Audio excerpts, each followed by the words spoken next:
And welcome to the Board of Selectmen meeting for February 7th, 2018. Thank you to WACA for broadcasting this live. And at this point, is there anyone in the audience that is recording the meeting? Okay, seeing none, Joe, would you care to lead us in a Sure, Pledge I'd of be happy. Allegiance? Thank you. I pledge allegiance to the flag of the United States of America and to the republic for which it stands, one nation, under God, indivisible, with liberty and justice for all. Thanks, Joe. I happen to be suffering from bronchitis, so if you don't mind, I'm going to turn the meeting over to the Vice Chair, Mr. Scher. Thank you, Carl. Okay. So the first item is citizens' participation. I don't see anyone here for citizens' participation. We have a poll hearing at 7:15, so I think we have to wait for that. Am I correct? We do. You could move, if everybody's ready, to Stormwater, if you want to, and get that started. Okay. So if everybody's How about ready. the consent agenda? You can do consent agenda. That way we don't have to interrupt the stormwater group. So it sounds like people want to do the consent agenda. Okay, so have everybody had an opportunity to review the items on the consent agenda? Does anyone wish to pull any of the items from the consent agenda? Okay, so I'll ask for a motion to approve the consent agenda as presented. So moved? Second? Motion has been made and seconded. All those in favor of accepting the consent agenda, say aye. Aye. Opposed? None. Motion carries 5-0. Okay, that was quick. Other suggestions? Are the appointees here? No, they're not. Okay, so we'll wait then on that. Going to old new business? Yeah. Okay, is there kind of a short, we got about, Still have How- 10 minutes, so. yeah. So, yeah, let's go into old new business. The first item there would be review the annual town meeting warrant. Do you want to take that on, Mike? Will that work? Yeah, at this time, I'll pass it over to Jen Ball, who has been putting together the timeline, and she can review it with you. So we're hoping to actually open the warrant tonight, hoping to ask for your vote to open the warrant tonight, and then we'll have an open period for notices of intent through March 7th. And then from March 7th to the beginning of April, we'll have the due diligence period where we can have hearings and public discussion about all the warrant articles. And that would allow the board to then vote and post the warrant on April 4th, which gives us a little buffer in case we need to open it for any reason. It would have to be posted at the very latest for the May 2nd town meeting on April 24th. Okay. Is there any items you want to highlight or anything under the town meeting warrant that we know is going up? Is this a good time to talk about anything, or? Not really. I mean, I will say that, as you've discussed before, there's going to be a number of articles this year, several of which are going to relate to the charter. And so we're actually having a conversation with the moderator to, determine the best way to do that. It looks like we will probably be doing 3 nights. So the first night would be Wednesday, May 2nd. 3 nights? Well, scheduling 3 nights. It's gonna Scheduling take 3 at nights. least a night on its own.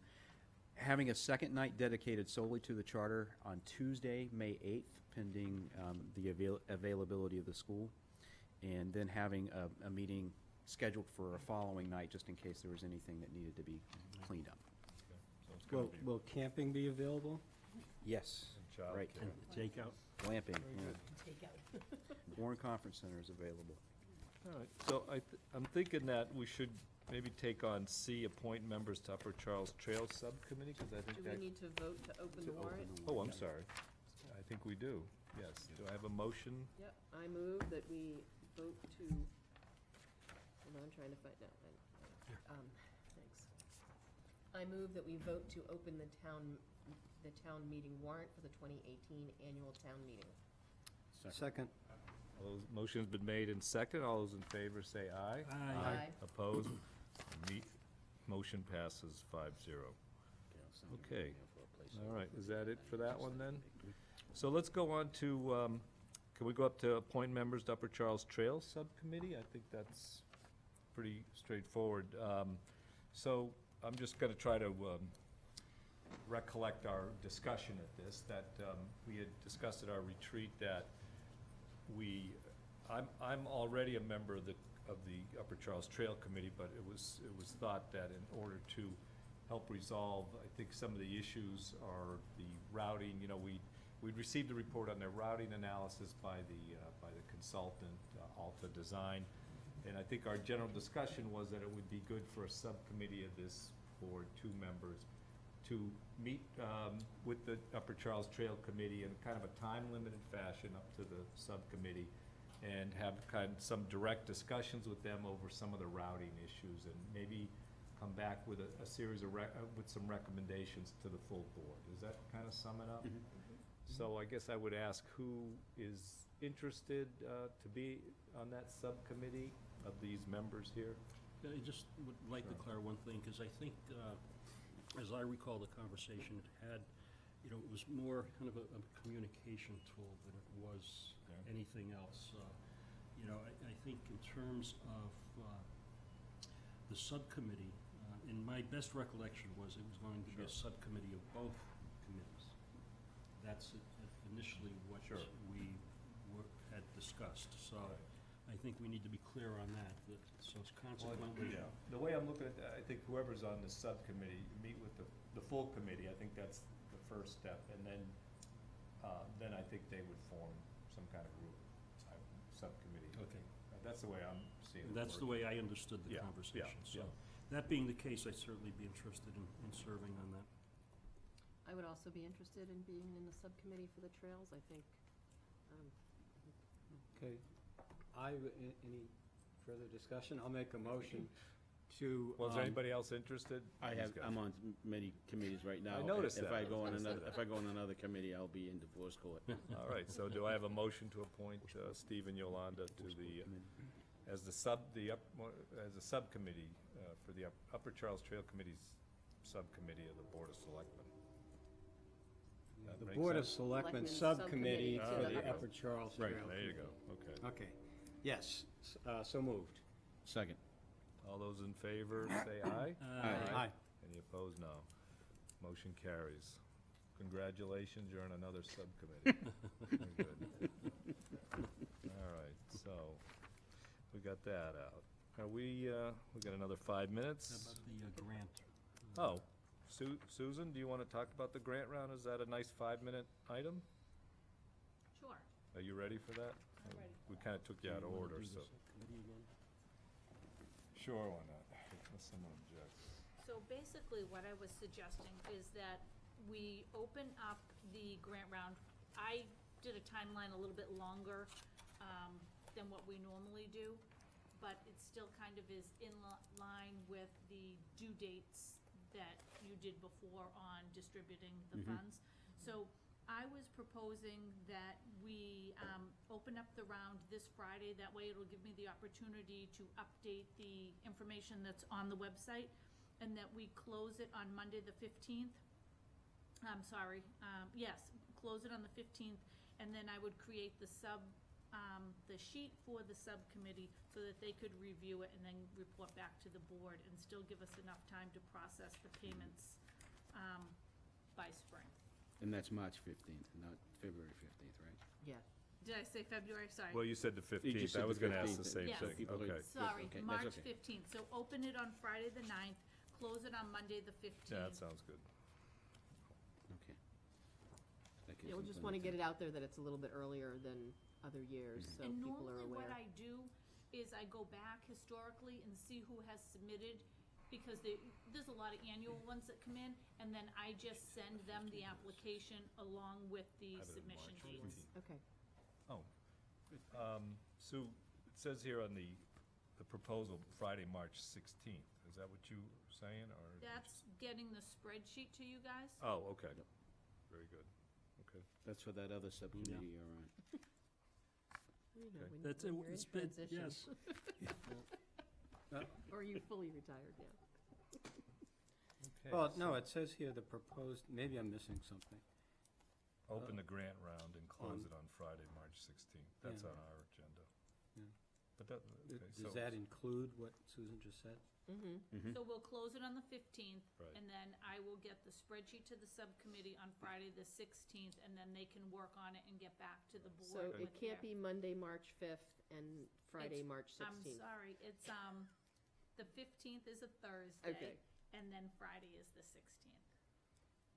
All right. Does that schedule in agreement with everybody? That's fine. Sure, that works. Yeah, that works. We don't need a motion. Is that, do we? it's earlier than Yeah. we've had. What Yeah, what so did if we you do look- last year? Do If you you recall? look at the bottom, I didn't put the due dates, I put the past awards. Okay, we awarded the 20th and the 5th. Okay, I got it. think it was open for the whole month of March last year. Right. Yeah. and then Yeah, you it may reviewed have been. That works. I think, people have gotten into a rhythm of, when it's announced, they put in their applications, so And it seems to certain work. groups are looking for their funding at a little bit certain earlier. time, so I Mhm. think that works out better Okay. than if we wait later. Yep, Especially works if they good. have to schedule, schedule events or other organizations or bands for whatever. All right. They need to know in We do advance. need a motion for that, don't we? Do we, Get a I motion move- for a subcommittee. I move that we open the spring BAA grant submission as of Friday, March 9th, with a closing date of Thursday, March 15th. do I hear a second for that? Second. All those, the motion has been made and second. All those in favor, say aye. Aye. Opposed? None? I Motion- also move that we ask the subcommittee that has done it before if they're willing to do it again. Yes, Subcommittee with Steve and You willing to Rob. work with me? Rob. I am, just Okay. barely, Then don't I, push it. then I'm agreeable. Okay. Okay. Second? All those in motion has been made to appoint Rob And Scher and Steve to a subcommittee to do to the a grants. subcommittee. All those in favor, say aye. Aye. Aye. All those opposed, none. Motion carries. All right, so we have a motion grants. I think we have There we enough go. time just to announce the volunteer breakfast, Susan? Anything we need to talk about it, or? That was more put out to see if it worked with you guys. You're the ones that actually are the host of that. It's a Saturday, I'm happy that to works better do for me. whatever always a you want. Saturday. We traditionally do it in February. Vacation.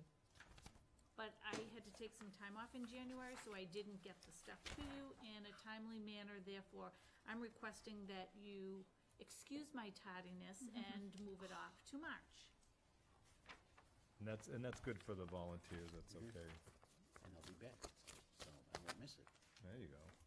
And I did That check was- with Joanne, and I tentatively booked that. So if Community you want to center. change it, we can change it, but it is tentatively booked Yeah. at the community Yeah, center. that works. Works for me. All right. For us. I don't think of anything else on my calendar, so that works. Good. All right, Thank we you. don't need Thank a you, sir. motion on that, do we?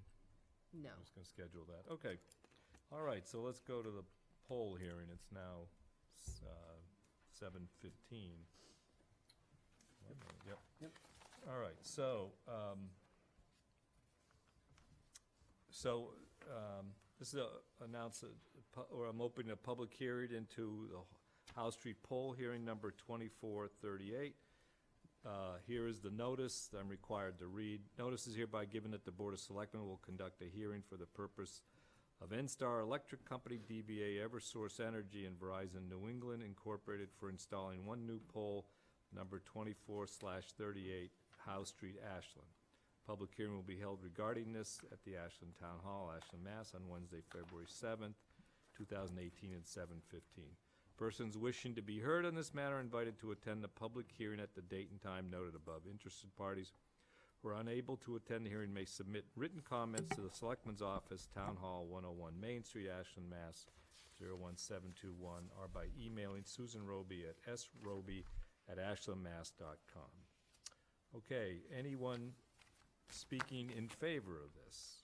You have to open s- Is there something, do you have a question? Okay. Sir, do you want to identify yourself and speak? I think Michael was going to give me an introduction. Oh, My name okay, is sorry. Jim Daler. I work for Amoresco. I'm a representative of the developer. I believe Eversource was not able to make it this evening, and so I will present the petition that Eversource applied for I'm happy to answer any questions regarding the need for the pole and how the whole program works together with the solar array at the landfill. Oh, okay, I guess that's what I was wondering. Is that what you were gonna talk about? Yeah, I was just going to give you a little bit of the context behind it. Sure. So, over the course of the planning board hearings related to the House Street landfill project, the decision was made to go with a pole-mounted system, that part of which was going to be off-site of the House Street landfill. It was going to be on the property known as Big Indian. And I believe Mr. Peterson is here, who was probably here to speak for that organization if needed. But, so they need to put on a new pole, or 2 new poles, I believe. And, It'll just be one, It'll just be one? just the one Eversource pole within the right-of-way. so that's what they're here seeking your permission for. So that's the location of the pole, is gonna be the right-of-way on Big Indian.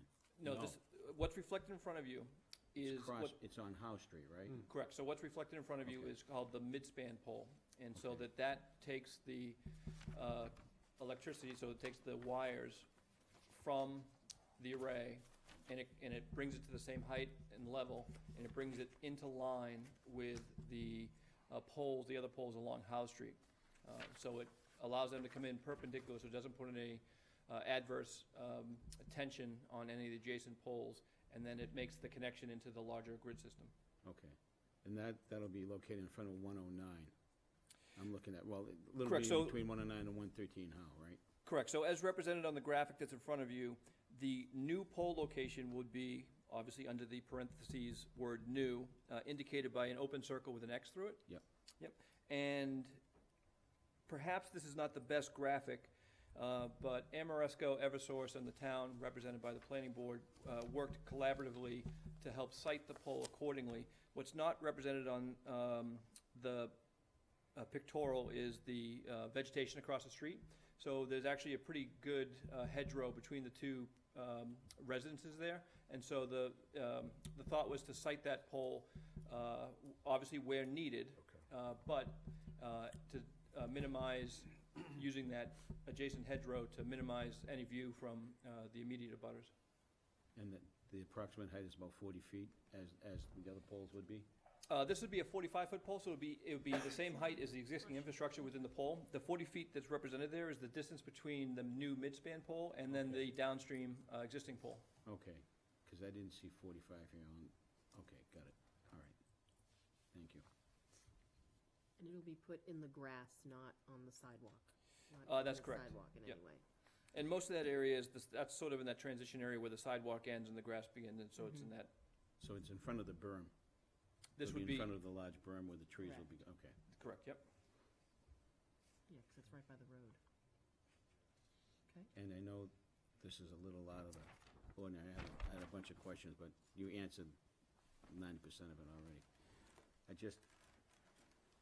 I have a concern, and every time someone sees me on the street or whatever, they always ask, when is Eversource gonna start taking down the double poles in this town? Oak Street looks like, Forest. yeah, it looks like a forest with a bunch of telephone poles that are double poles. And when I was up there doing my walk around, looking at that location, every pole on House Street, from Indian Brook all the way up to Cross Street, are all double poles. All double poles. And they're half poles. You know, they're not, you know, they're cut in half, and the bottom, the top, and they're hanging. And it's a damn eyesore. That's for the meeting next week when Eversource comes in. Well, I understand, but I just want to put a You bug have in a the area now so that they'll be prepared. Well, to Jim's come up our with a guy, better- isn't he? He our, Jim's Correct. Amoresco. Jim Yeah. represents Amoresco. Okay, well, I'm trying to get the power to you. okay. he's just representing It's okay. them for this I'm just matter. venting. That's He can right. hear me. We're paying him. He can He's listen used, to me. he's used to it. Pass it this on, stuff, Jim, okay? so. No, So, yeah, he's been to how many planning board meetings? So I think Just he's one or been two. through. One or two? But Okay. my question is, what's the relationship between this pole and Big Indian? I mean, where's the Big Indian Correct, land? so, I'll talk about the flow. So the solar array, located on the town's landfill, generates electricity.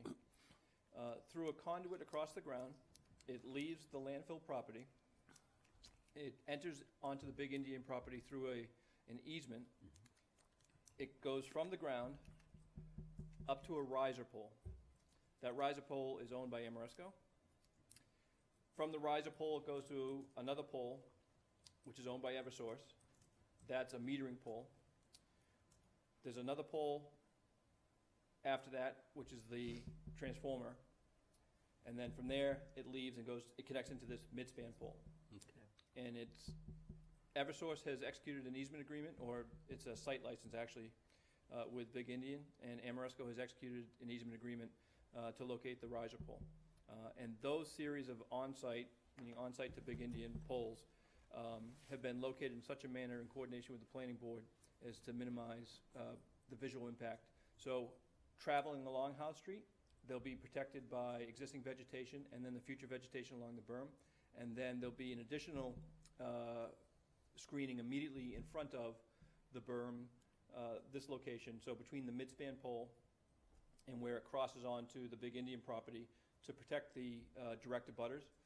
There'll be some additional landscaping of medium height, slow-growing vegetation to protect just the direct onlook of those poles. Thank you. Thank you. Any other questions? Nope. Jim, do you have anything else in your presentation? No, you I think wanna what I talk would to us say about? is, this will be the final step, the final regulatory step in the process, and having this approval in hand will allow the implementation of these poles to go forward. So with this in hand, we can now finally get on Eversource's schedule to site Good. the two Big Indian poles as well as this midspan pole. And then the plan, if you will, is once spring arrives to fully vegetate the berm, and so the coincidence should all come together sort of in the end of mud season, beginning of spring, to tap into the growing season. And how about the activation of the, As soon as the poles are installed, the connection's made, and it's commissioned, then even prior to vegetation, it'll start generating electricity and savings. So we're hoping for the spring, then, sounds That's the like. schedule, correct. Okay. Yep. very good, it's been a long haul. It's been Yes, a long haul. certainly has. All right, so I have a menu here. So anyone else to speak in favor of this poll hearing, or this poll, I guess?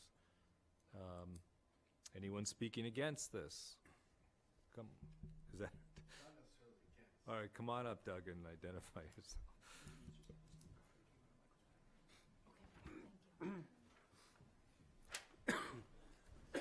Doug Small, DPW Director. I heard you mention the location of the pole. I just want to make sure it isn't going to impact the new sidewalks that we're going to be installing up there.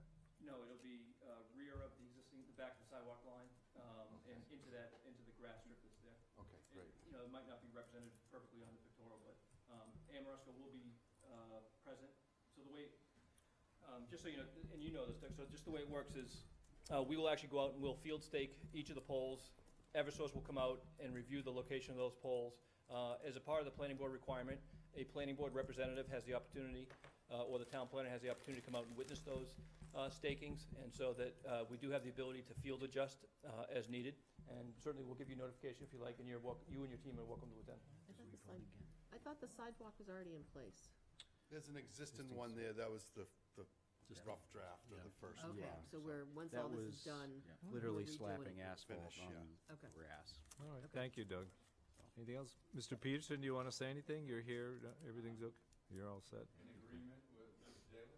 Okay. All right, thank Mr. you. Vice Chair, just a quick question. Sure. When you have the pole location already set down, and Eversource comes out and takes a look at it, and they feel that it needs to be tweaked a little bit here or there, maybe 1 or 2 feet, do they have to come back to us to get? They do not. The pole Okay. license gives them the flexibility to site within 10 feet Okay, of that state location. So should they encounter anything in their way, that they have limited flexibility to field adjust in, small distances. I was just thinking if that was the case, if it wasn't the case, we could modify our motion to 10 feet either way if they have to do it. Yeah, the pole license has that flexibility Okay. adopted Okay, into it. so we're all Great, set thank there. Rob, I would just suggest that the record show that Mr. Peterson is present in favor, representing the Big Indian Okay. Reservation. So noted, thank you. All right, any further information from staff or the applicant? Any comments from the board? Nope. Anything else? So, any more discussion? Questions? Rob, Yes. so for the record, Why don't you come up, Mr. Peterson, and Skip, and just identify yourself and make a statement. Skip Peterson, Big Indian Reservation. Just for the record, so that everybody knows, I am the clerk secretary of the corporation. So that, that's my position in the corporation. Thank you. Okay. All right. So I think we're ready to close the public hearing. I move that we close the public hearing for the poll. Is there a second for that? Second.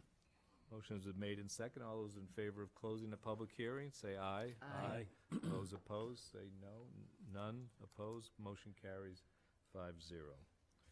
Okay, so now I think we need a motion to, Yep, I move that we approve the request for a new poll number 24/38 located on House Street as presented. Second? motion has been made and seconded. All those in favor, say aye. Aye. Aye. Opposed? None. Motion carries 5-0. All right, very good. Okay.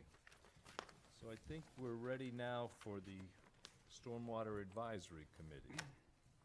That sound like a good... Mr. Hi, Rob. So this is the, you were here, I think it was our last meeting. You made an initial presentation, and you're back again. I note that Rob St. Germain's doing this presentation, and Doug Small, our DPW director, and town engineer Rajithra, is it Purametla? Yeah, okay. Rajit is here. Yes. Okay, so go ahead. Rob St. Germain, Yeah, 64 Winter Street. And when you said you might move us up, and I looked around the room and I didn't have my reinforcements here, I started to get worried. Probably could have done it yourself. This is sort of the perfect night to be talking about stormwater. If we didn't have clean catch basins, probably none of us would have gotten here because things were pretty flooded out there. But at any rate, before I begin what I need to say tonight, I would like to just for a moment review a couple things that were said at the last meeting, because there were some misunderstandings in that regard. So this committee has taken in a lot of information over the past number of months, and we had to look at all of the best management practices that were out there that other towns were doing. And one of those best management practices, if you will, that other towns have done is they have tied stormwater to impervious area. And so folks heard this part of the discussion last week, and they thought we were talking about each and every driveway in town. Well, that is what is done in some towns. That is not what we recommended. We will talk about impervious area tonight, but we will do so only within the context of commercial and town property and some of the others like the churches and things like that. So that having been said, any questions before I go on? No. Go ahead. Okay. Just to start things off, I was lucky enough to sit through a EPA webinar the other day in which they presented this slide. And I would like folks, you know, back home or here also, to note the fact that under Massachusetts, there are only 7. And if you look around the rest of the country, stormwater funding programs have much more widely been adopted. So we in New England, and especially in New York for that matter, are really laggards, and the EPA is struggling with trying to figure out why that is. And their best comment was, we lack critical mass. Well, what does that mean? And as the discussion went on, it was basically people just don't understand stormwater and why it's a problem. And so hopefully in the next few slides, I'll add a little bit, and then we'll say more about that later. Rob, could you just clarify, what do you mean by stormwater funding programs? Stormwater funding programs is any program put in place, such as the enterprise utility that we are suggesting, that saying there's raises only money 7? specifically for stormwater. So there's 7 cities and towns that fund stormwater now? Is that what that means in Massachusetts? Yes. I don't know who the 7th is. We have tracks for 6, but I don't know who the 7th is at this point. Many of the towns are funded by general funds too. Yes, and some are funding it through the general fund, as Rajita said. I see, Okay. but none of them, they're all local municipal. In these other states, they don't have state programs to fund stormwater? I can't speak to other states. All right, Do you so have that's- anything? Okay, No. sorry to interrupt. Go ahead. Okay. One of we have 3 main points we'd like to make tonight, and one is the urgency, and then we'd like to talk about budget, and then we'd like to talk about how do we raise these funds. And the first point on urgency, as the committee has reviewed the information that we have, it is very obvious to us that this town has not adequately funded stormwater in the past. And we have items on the 2003 permit for which we are somewhat non-compliant. We have the 2016 permit, which is coming due September, well, actually by August 30th, we have to submit the notice of intent. So there's a lot to be done, and funding is the bottom line on this. And if we don't fund it, it can be a significant problem for the community. I don't need to remind you folks that we're the Nyanza town. We have Sudbury River running through. It has what the EPA calls it is an impaired waterway. This particular map right here shows the Sudbury River as it flows in red. It also shows the Hopkinton Reservoir in red, and that is the impaired color indicator. It also shows the Ashland State Park in yellow, which is somewhat impaired. So you're saying that the Hopkinton Reservoir is impaired in what way? That's what the EPA is saying. Do you have any, want to weigh in Because on that? that's where That's kind of tough. Yeah. That's our water supply. That's our water supply, is right under that. Yeah. So how is it impaired? So red is considered TMDL required. There is a process that we have to do to treat and make sure there are not too many suspended solids and things like that. Yellow is recommended but not required, and green is not needed. So it's more of a treatment of water for suspended solids kind of thing. And there's also, it's called total maximum daily load or something like that. It's a part of treatment that EPA recommends Ashland to do. I mean, bottom line is it needs to be watched, it needs to be managed, you know. Rob, I'm sorry, I don't mean to interrupt. Go, Joe. I'm looking at this map, and I know you keynoted a specific issue with respect to Nyanza. But when I'm looking at this area to the left, from South Road down to Clodoville Road, that part of the Sudbury River is impaired waterway. That's not affected by Nyanza, so what's causing that to be affected? It has its, I mean, I don't have that data. It's, Well, it's kind of important because, I mean, people are looking at this and yeah, and trying, I mean, I was looking at it and I was trying to make sense of it because it's to me, and again, don't get me wrong, I may be using the wrong phrase here, but it's like a scare tactic that they're using, and that's not a good tactic to use. I'm sorry. no, when the, Fact is, you know what I'm saying? Facts are facts, but if they can't provide the facts, then don't put something up there that's Yeah. not accurate. This is from an If I could just EPA interrupt a website. little bit. Sure. Sorry, I think, the definition of impaired waterways are some of the more, obvious water bodies that would be impacted by stormwater, where stormwater would run into. I think that's probably the simplest Okay. way of looking at it. Thank you. Where Yeah. stormwater's running directly into it and untreated. Okay. Yeah.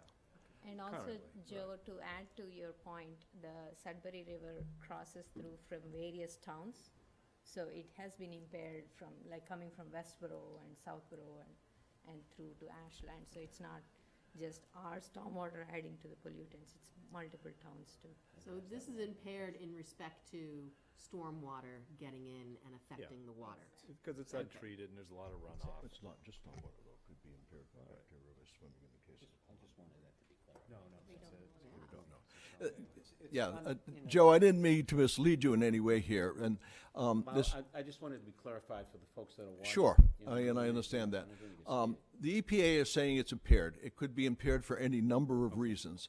All it means is, it's on the chart, it needs to be monitored, and that's just part of what Okay, sure. we have to deal with, Thank you. okay?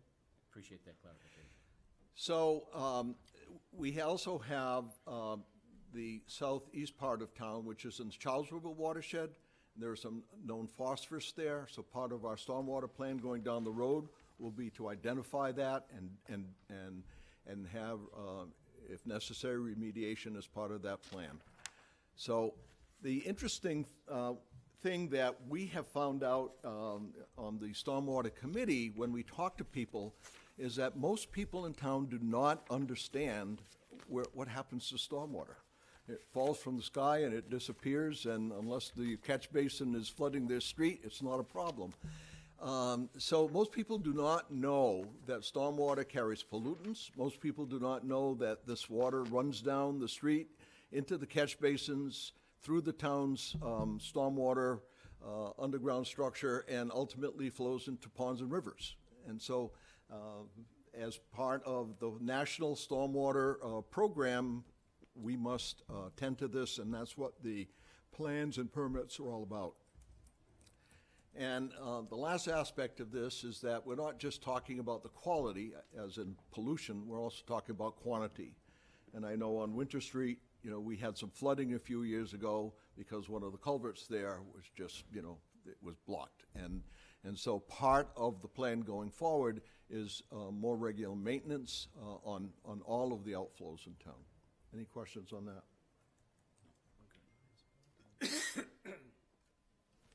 So, I mentioned earlier we are open to possible penalties. I'm not going to go through this slide, but I wanted it up here for public record, just so that you and the folks back home can be aware that the EPA does cite towns and cities, and sometimes it can be substantial, depending on whether the town and city has shown good faith or not, and how bad the particular noncompliance is. And it's not just EPA or DEP. We are open to be sued by environmental groups. In January of this year, the Conservation Law Foundation is suing the Devons Authority, and it's substantial. It can be as much as $52,000 per day. I don't think it will go that way because it will put them out of business, but at any rate, that's the teeth that possibly exists out there. Any questions? Yeah, Rob, I do. Sure. So just trying to get a handle on urgency, and not urgency in terms of an environmental impact, but urgency in terms of, you know, how this program is implemented. Sure. And, you know, how it gets phased in, and how we demonstrate, you know, good faith and good efforts Right. in terms of phasing it in. So give me a sense of urgency in that level, because it seems to me the stuff that I read, you know, there's phase-in Right. timelines. So it's not like day one, we need to have, you know, this program up and running and end of story. Yeah. Doesn't seem to be the case. So Well, give us first- a sense of urgency on that, in that basis, please. Yeah. First of all, we've been living under a 2003 permit, and we file an annual report each year by the end of April. I've got that right, end of April. And we state where we are relative to what that permit dictates. And if we were to be audited or inspected right now, and the auditor was not kind and didn't see that we were exercising good faith in our ability, in our attempts to comply here, that's when things can happen. The 2016 permit is presently on a hold until this September, because a number of cities and towns, as I think you know, brought suit last year. So that little extra time is up, and many towns are scrambling to be ready to present their notice of intent on August 30th of this year. And so, and in addition to that, the 2016 permit has already been accepted by the state, and it is more stringent than what has gone before. So that's the urgency. We have these permits, we have reports we have to make, and we have these permits which are due during this next fiscal year, and we need to get the jump on it, and funding is part of that. Okay, thank you. Okay? And thank you. So, what is the budget? We have done our best to look at the numbers. I have to compliment my team here, and Doug is not a member of the committee, but he's in a way been an unofficial member of the committee because he spent a lot of time with us, and we've worked the numbers. The spreadsheets that Doug put on the table in front of you, if you want to take just a quick look at that, we have no interest in going into the detail, but it goes through item by item by item of every single item that we must comply with, everything that we must do. And yeah, there's one per year, but the items are similar, so you can just look at them. It just gives you a sense of the complexity of all that we have to do, all the reporting we have to do, and even this presentation that I am making tonight is part, in a way, of the compliance. We are taking action to make this a reality. And so the numbers that you have in front of you there on those spreadsheets are what we got from Kleinfelder, the consultant that was hired last year. As you can see by those spreadsheets, they looked at every single item. They tried to estimate the number of hours required for the things that we were not doing. So, for instance, we are doing street sweeping right now, but by the 2016 permit, we are not doing enough of what they want. So the numbers in the Kleinfelder column were the additional amounts. Regina and I, Doug, to some degree, Megan, have gone through these numbers. We've checked them for rationale. Did they make sense? We checked them to see if there were any holes. We checked them to see if there were any duplications for things we're already doing. They are pretty well scrubbed. In addition to the Kleinfelder numbers, we identified a number of things that weren't in there, such as GIS support. This town has been fortunate to have a volunteer, Lynn Fielding, doing a lot of GIS for us on a non-compensated basis. That is ending. Lynn is retiring. There is a lot of GIS support work that goes with the stormwater permitting and ongoing maintenance. When you clean the streets and catch basins, some of that needs to be analyzed. Outflows need to be analyzed. So we have a fee there for labs and materials. And then if you so elect to go with the stormwater management utility, somebody has to send out the bills. So we have provided for a half-person's salary operating within the Department of Public Works. And the last item in the column there is maybe a little confusing, that I have a 0 with a little footnote after it. There is money in the 2019 budget through Chapter 90 funds, so we don't have to account for that right now, but we have to, and it's for street cleaning and for catch basins. But we do need to account for it for years 2, 3, 4, and 5. So that's why it's vacant in the first column. If you total all those numbers up, they come to a 5-year total of a little over $2 million, or an average of $405,000 a year. That is our best feeling in terms of what is required to make stormwater management and reporting reality. Any questions on that?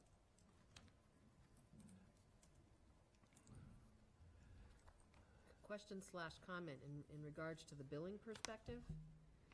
Wouldn't this just be, or couldn't we look at adding this to our water and sewer bills? And would it really then require another half person to do that?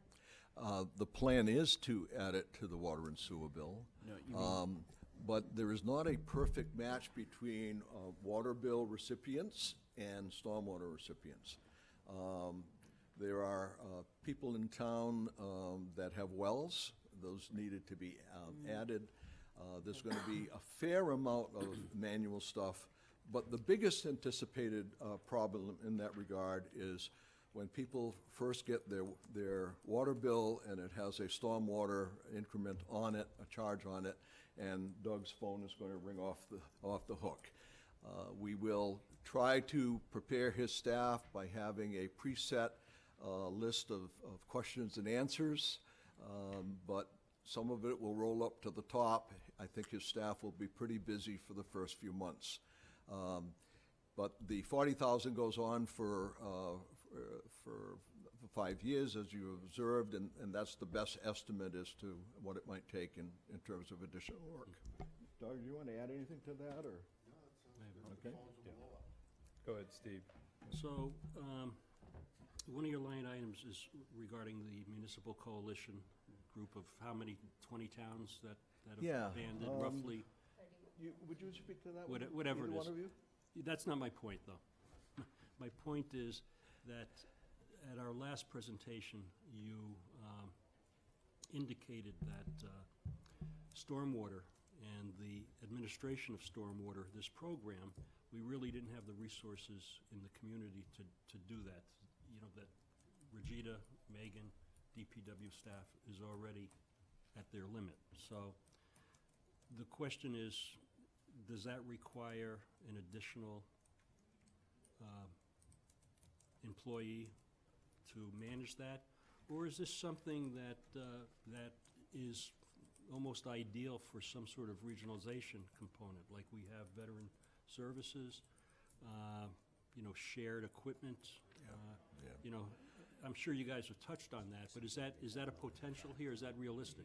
The spreadsheets you have in front of you are hours to get the job done. Now, as to whether those hours get allocated to our own DPW, get allocated to an outside contractor, or if there is the possibility of some collaborative thing with another town or whatever. It's, Yeah, so does that answer it, or? yeah, there's been a number of regional stormwater coalitions that have formed, which, similar to the one that's being proposed that we joined tonight, is really kind of looking more at information sharing, looking at assessing what the cost would be. I think in the future, it's something that might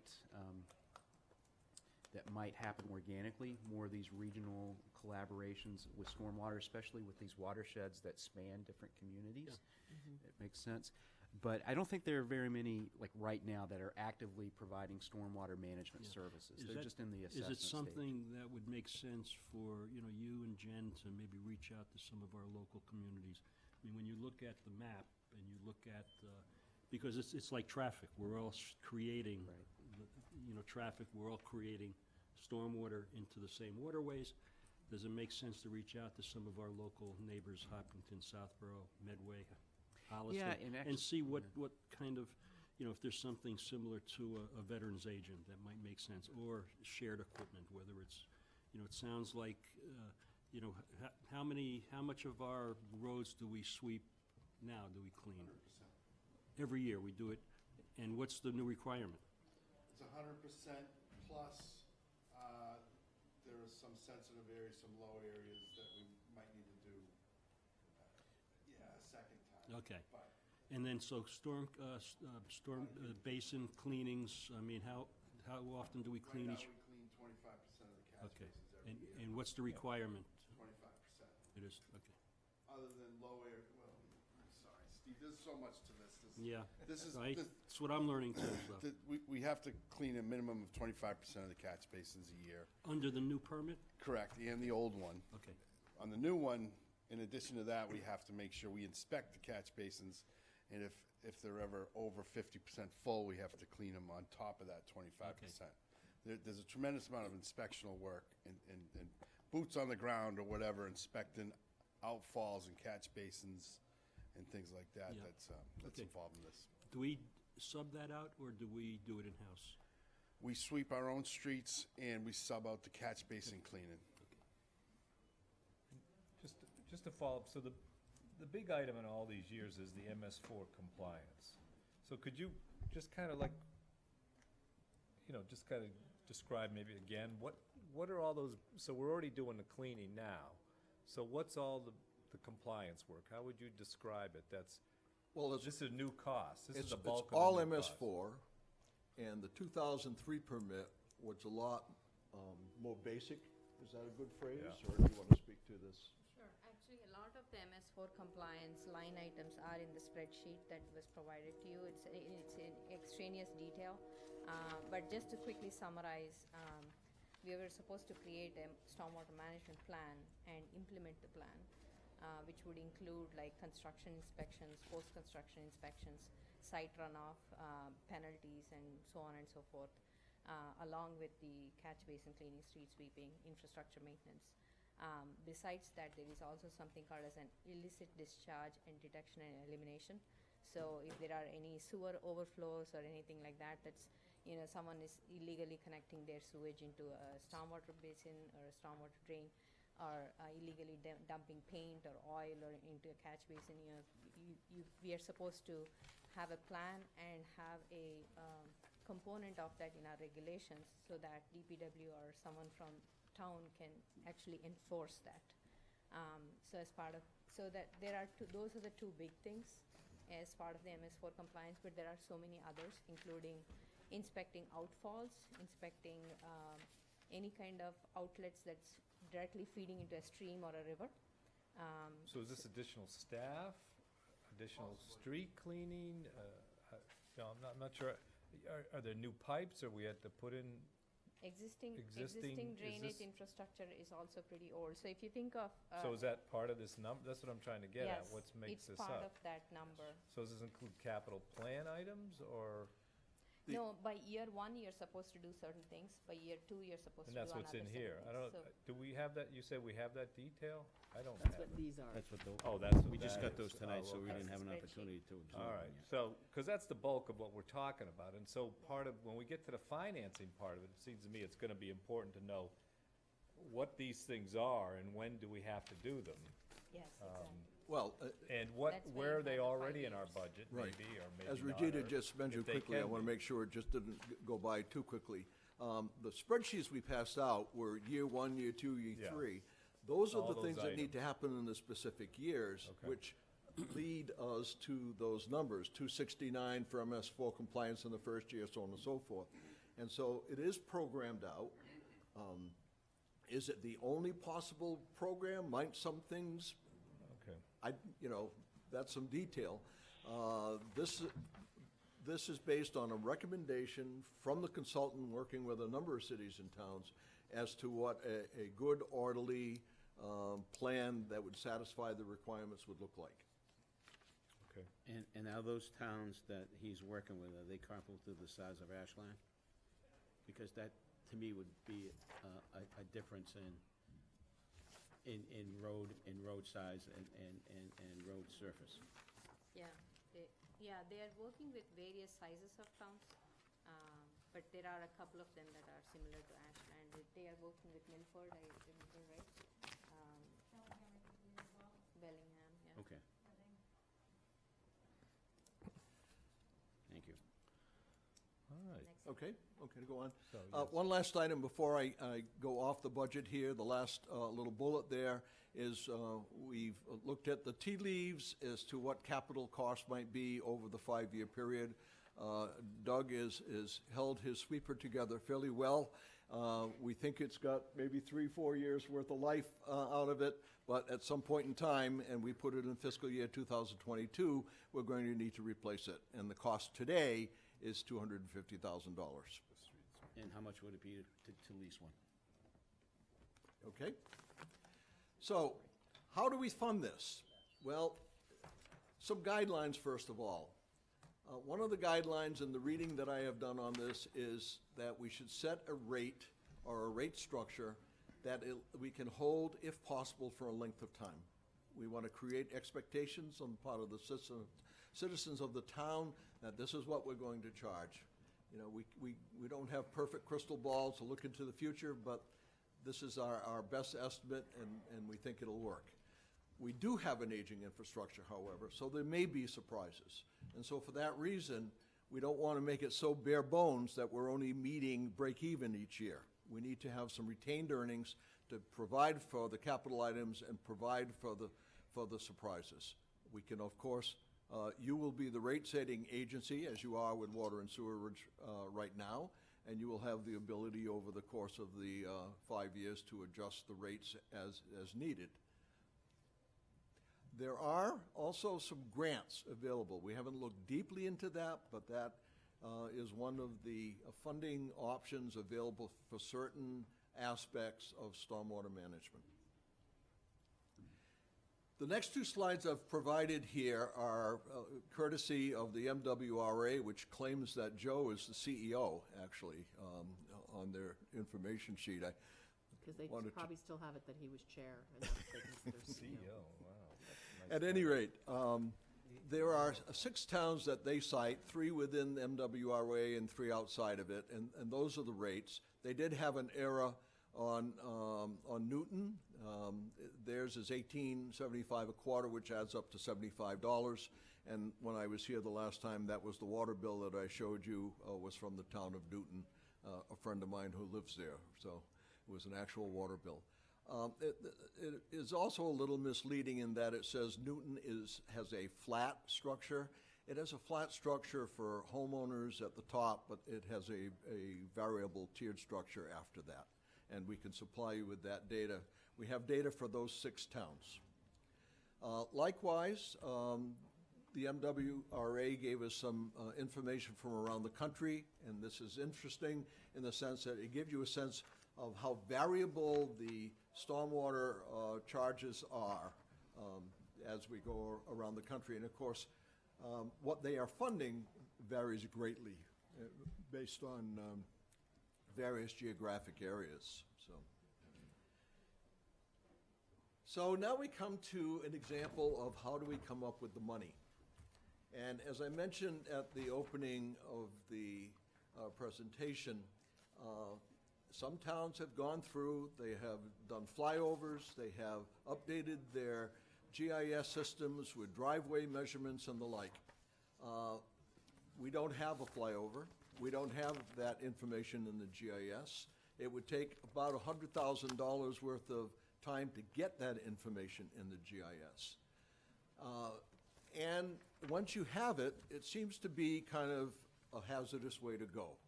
Because as we saw at our meeting the other night, some people say, well, wait a minute, I have a dirt driveway. You know, the rain sinks right in. Why are you going to charge me? So we'd like to avoid those kinds of problems. So what is another suitable rationale? Ashland has 83 miles of roads. Everybody uses those roads. Everybody should pay for those roads. Those roads are contributing stormwater, and that's part of what we have to manage. If you divide the square footage of those roads by the budget or into the budget, it works out to about 3 cents per square foot, okay? And so if you then look at a standard charge of Tier 1 to the homeowners, we have right now 6,378 water bills, and there'll be some others added to that. You get a revenue of at least $383,000 per year. And if we look at commercial, government, and other, at 3 cents a foot based on their impervious surface, roof, and parking lots, we can get at least about $109,000 out of that. Add that up, compare it to the need, take away your capital expense, and we'll have generated retained earnings of about $186,000. It's not fat, it's not excessive, it's not too lean, it seems like a moderate number. Any questions on that? Why don't you go ahead, Rob? We'll Okay. do questions Okay. at the end. So timeline is fairly tight. You folks have to make decisions to put this on the warrant sometime soon. We know we have a lot of public awareness to do here, so we have scheduled some forums that you see reflected on the stars up there. I don't believe those are on the sheets in front of you. The forums we're going to hold are going to be March 5th, in which we have a little presentation. It'll be at the Warrant School. We have a member of the DEP coming to speak to us. We'll also hold some forums on April 2nd and 26th. We'll be part of the Town Managers Forum. We've done an Enviroscape at the library. There are articles. There's one currently in one of the town publications, the newspaper publications. There are press releases. We're planning a digital bulletin board. And all of these documents and some other things will be on the Stormwater Committee webpage. And that pretty much concludes what we have to say. And as SWAC says, please don't pollute. All right, well, thank Any you, Ron. questions? You guys have been very thorough, and certainly, I think we appreciate the effort and the analysis you've put into this. So I just want to, are there questions from the board? I want to get a sense from the board of how much discussion you want to do. I don't think we're going to take any, do we need to take any action tonight? We're going to take this under advisement? We'll take it under advisement, because there's still a whole lot that we need to Sure. I have just absorb. a couple questions. All right, so why don't we, Yep. questions? You want to start, Steve? So, I'm convinced that if we go certainly the appropriate route to take is an enterprise fund route. I'm convinced of that. My concern at this point, though, is just the lack of understanding out in the community. Because I've had a lot of residents make comments just based on maybe catching snippets of conversations or looking at presentations and not fully understanding. So there's an education piece here is so huge. And I think for me, that is the horse before the cart. And I think that's critical here. People need to understand what the requirements are, why we have to do this, the cost of the beast and so on. And people don't at this point. Residents don't understand it. All they see at this point is, the town is trying to extract more money from us. We're just calling a tax a different thing. So I think that's one thing that we need to be aware of. We're going to do our best, in terms obviously, of, to in terms provide of- that education. Yeah, in terms of urgency as well, in Right. terms of how we implement and move forward with this. So that's one concern I have. The other thing, and maybe this is for Megan and Regita, does this have any impact on our existing stormwater bylaw at all? Does that need to be Eventually, there will be.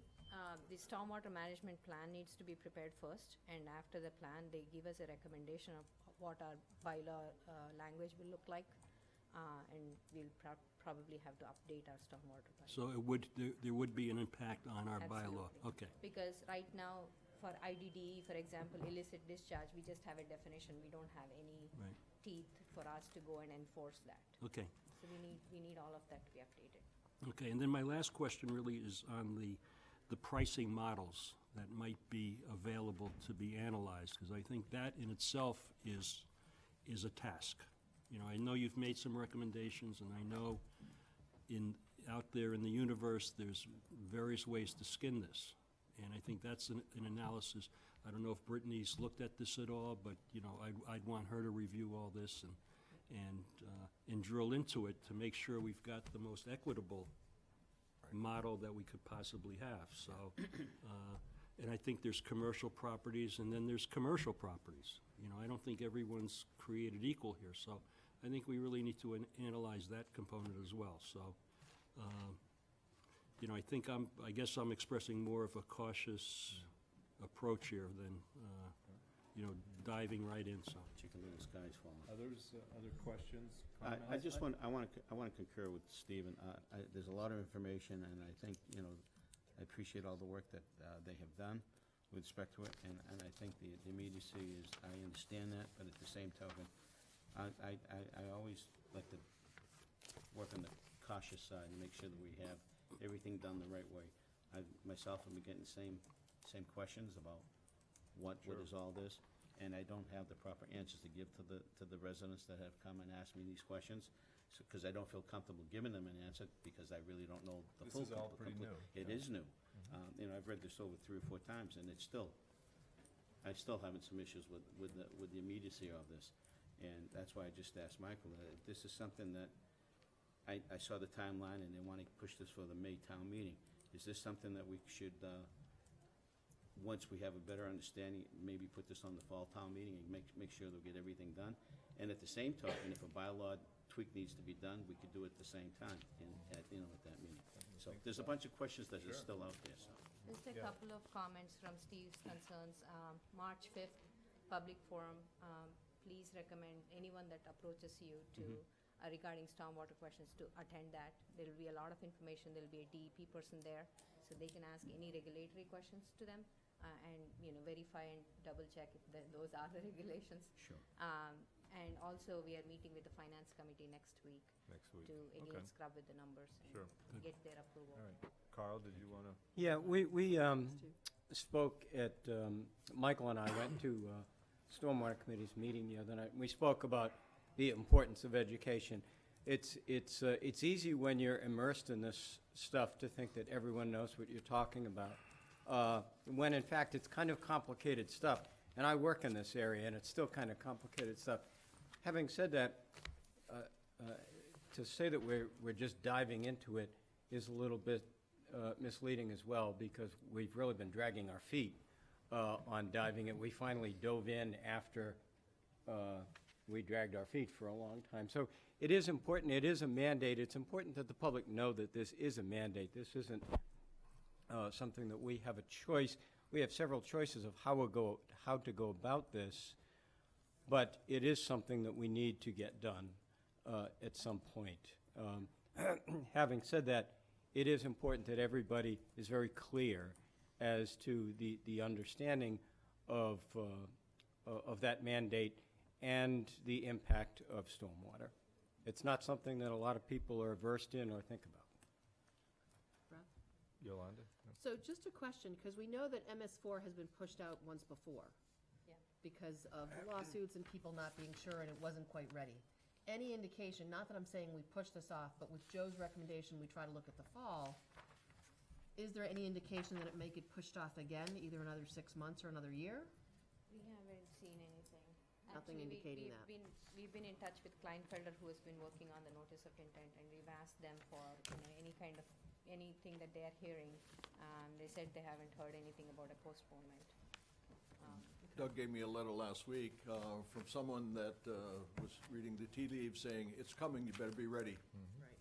And just to reiterate what Carl said, we've been hearing about MS4 for a couple of years. I know the last couple of years that I've been sitting here, but as he said, we've been sort of dragging our feet. And unfortunately, what happens a lot is the people who are in it are very aware, then it finally becomes public at our level, and then it's even harder to get the rest of the public and the rest of the town engaged. So, I'm not ready to take any kind of decision tonight, but I think you guys have done some great work. Where is your March 5th forum being held? Warrant School. At the Warren School. And pretty much every month in the Ashland directions, we've been posting some article or the other regarding stormwater.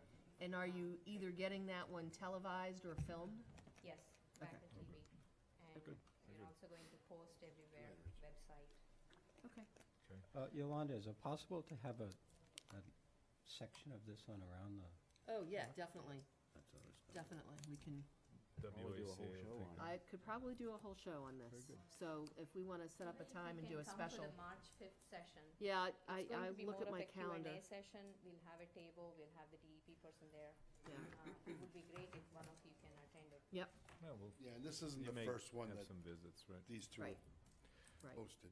Right. Yeah, we can also do some kind of just a half hour, because there's so much information here. Right. Maybe we can gather questions from the community and sort of answer them in a half-hour special. And another piece of this is the coalition. Right. That, and So we some do of these have, questions you're getting, you're asking us is, It'd be, that's why we could go really through want to the be part of this Part of that coalition, so we include- can yeah. find out And from. is that something we should take action on tonight in terms of joining this coalition? I would recommend you doing that, and it would require a vote of the board because it is an intermunicipal agreement. Okay. And it's 31 communities. Who's There the are lead? currently 31 towns in there. Spencer is Spencer is the lead, lead. Okay. community. And Framingham. All right. Thank you. So Okay, I will They can't entertain take a that out motion, of our MWR fee. entertain a motion to join They this take it out of consortium. our Do I hear a MWRA motion fee. for that? I Framingham, move, maybe. I move that we approve the joining of the, What is it called? what is it? Coalition, so The just, coalition, the Stormwater Coalition Group. there's a tiny financial piece to this. Yep, it's 4,000. 4,000 yeah, a year. we've got That's that. fine, we can, Okay. yeah. 4,000 will do. Do I get Oh, a no, second? for that? 3,500, you know. we can- Do I hear a second for that? All those in favor of joining the Stormwater Coalition, say aye. Aye. Aye. Opposed? None. Motion carries. So thank you for your efforts. The only thing I do, in terms of my comments on this, you've made it very clear the need to institute these kind of measures. What I think the challenge for us is how we're gonna institute it and how and when we start paying for it.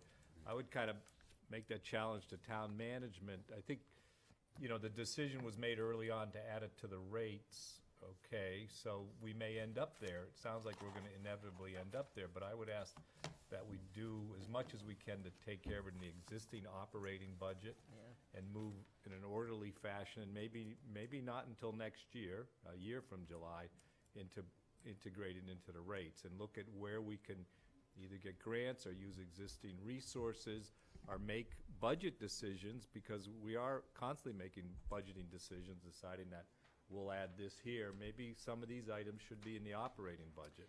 So, And maybe other, and that's a challenge both for you and for the FinCom to see how we can do that. And then I was also thinking we may have free cash, or we may have capital reserves, that these are one-time items. That's why I was asking about what is in the big, are we talking about, improving our storm drains so they don't flood, things like that. So those are all things I hope we look at very closely before we start raising rates. or implementing a new fee.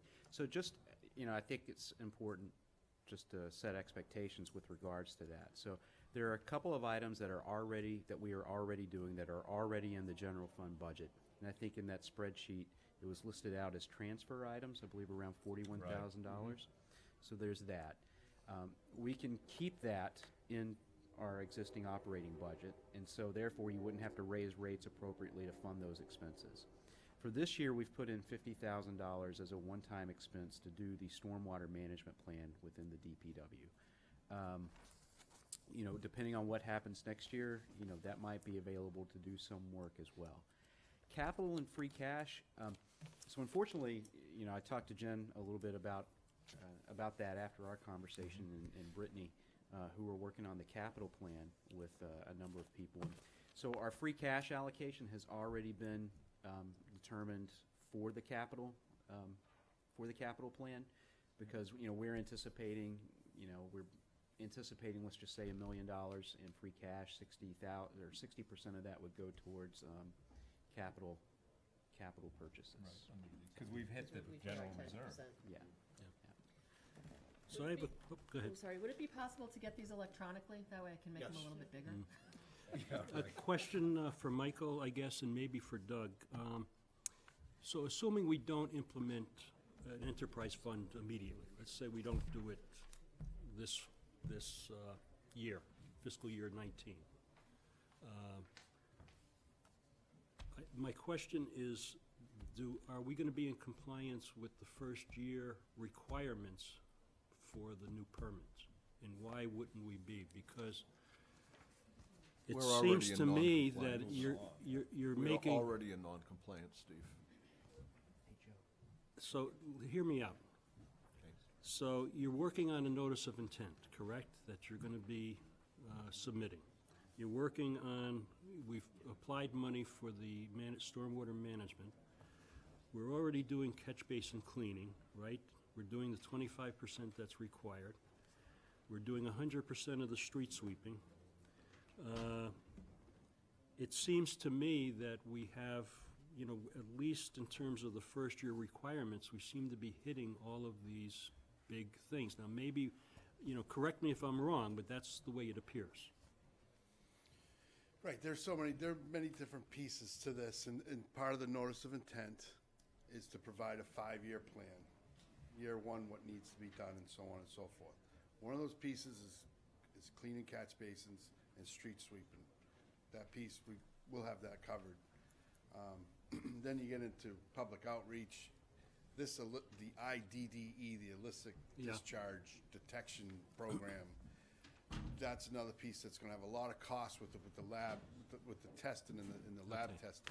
And then the engineering and the upgrading the current GIS maps to locate where the catch basins are and the outfalls are. Okay. It's an ongoing Okay. part. I get it. And then, like you mentioned earlier, very creative. We even had an intern in here this year doing some of that. Okay. I'm going to give you an additional document here. Give it to Susan, that way it can be Okay. passed over easily. I refer to this as our red, green, yellow report. We will make it electronically available for you as well. It's basically looking at the 2003 permit, 2016.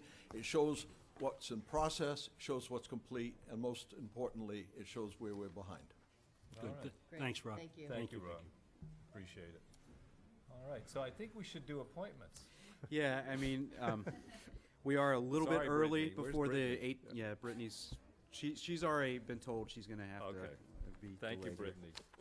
But it is a little bit shy of the 8:20 mark, but I think it does seem to be like there's a lot of people here, so I think we could probably move forward with Sure. those. Do you want to? Yes. Yes. Go Okay. ahead. So, board members, I'm pleased to notify you tonight that I am appointing Mr. Craig Foodie and Mr. Lawrence Rodkey as members of the Ashland Police Department. Both of these gentlemen are no strangers to the town of Ashland. Mr. Foodie currently serves as an auxiliary police officer. He is already academy trained, so he will be able to be street ready, I guess, as of today. That's why I'm requesting the waiver of the 15-day waiting period. Mr. Rodkey also is no stranger to the town of Ashland. He serves as a dispatcher for the Ashland Police Department right now. And I know the chief is under the weather.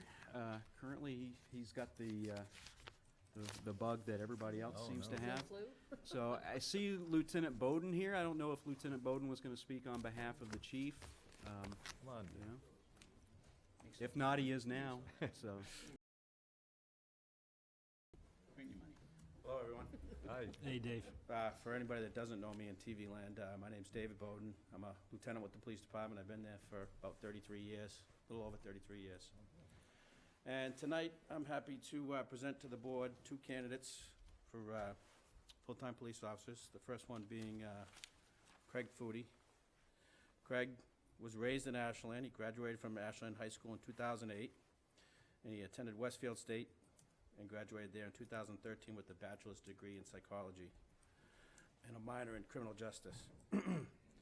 He joined the auxiliary police department in 2014, where he attended a reserve academy in Foxborough, and after that, he recently completed the Reading Full-Time Police Officers Academy in 2017.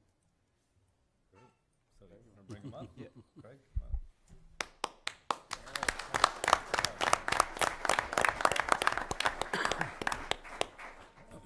He's not in uniform. What happened here? Second candidate is Still looks good, though. Lawrence Rodkey, or Larry Rodkey. He's also a lifelong Ashland resident. He graduated from Ashland High School in 2010.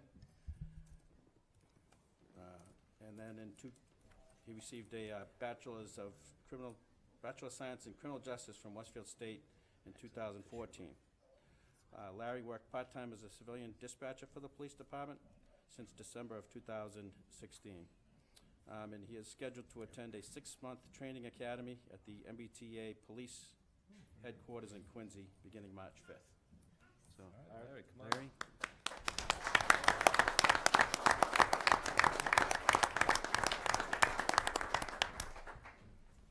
Both of these candidates have to go, obviously, through a pretty rigorous process through civil service. They go through a number of interviews. They go through background examination, a physical abilities test, and so we're proud to have them as members of our department. Craig, you have a few words you want to say? Yeah, just extremely thankful. A lot of familiar faces in this room, and I look forward to having a long career here. Congratulations, Craig. Congratulations. Yeah. Larry? Sure. Just wanted to take a moment to thank the board again for your time tonight, and I really look forward to the opportunity to serve the town of Ashland. Great, thank you. Thank you. Larry, I have a theoretical question for you. So you're on patrol, you pull over some old guy, and you're going through his record, and you realize he may have coached you in Little League. What do? Do you let him off, or? Don't answer that. That's Automatic say. Okay. Thank you. That's what I told him, because he sat you down during the games. I know he did.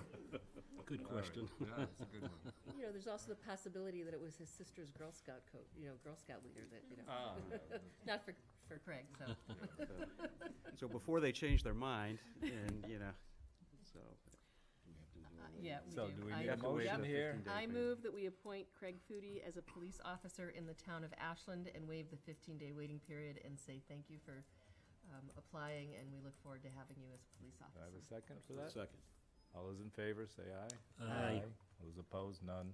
Motion carries 401. Congratulations, Craig. So, and Larry, they don't need to vote on you because we're not waiving the 15-day waiting period. All right, Very good. So Congratulations. Congratulations. Congratulations. Thanks. We're looking forward to Say it. hi to your folks Thank you. for me.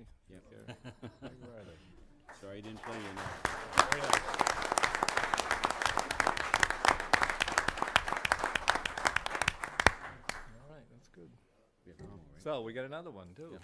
Yeah, I think we better wait for members of the fire department to show up, so. I think some of them just left. There's a few of them. So again, I'm pleased to announce tonight that I'm appointing Mr. Ken McDonald to the Ashland Fire Department.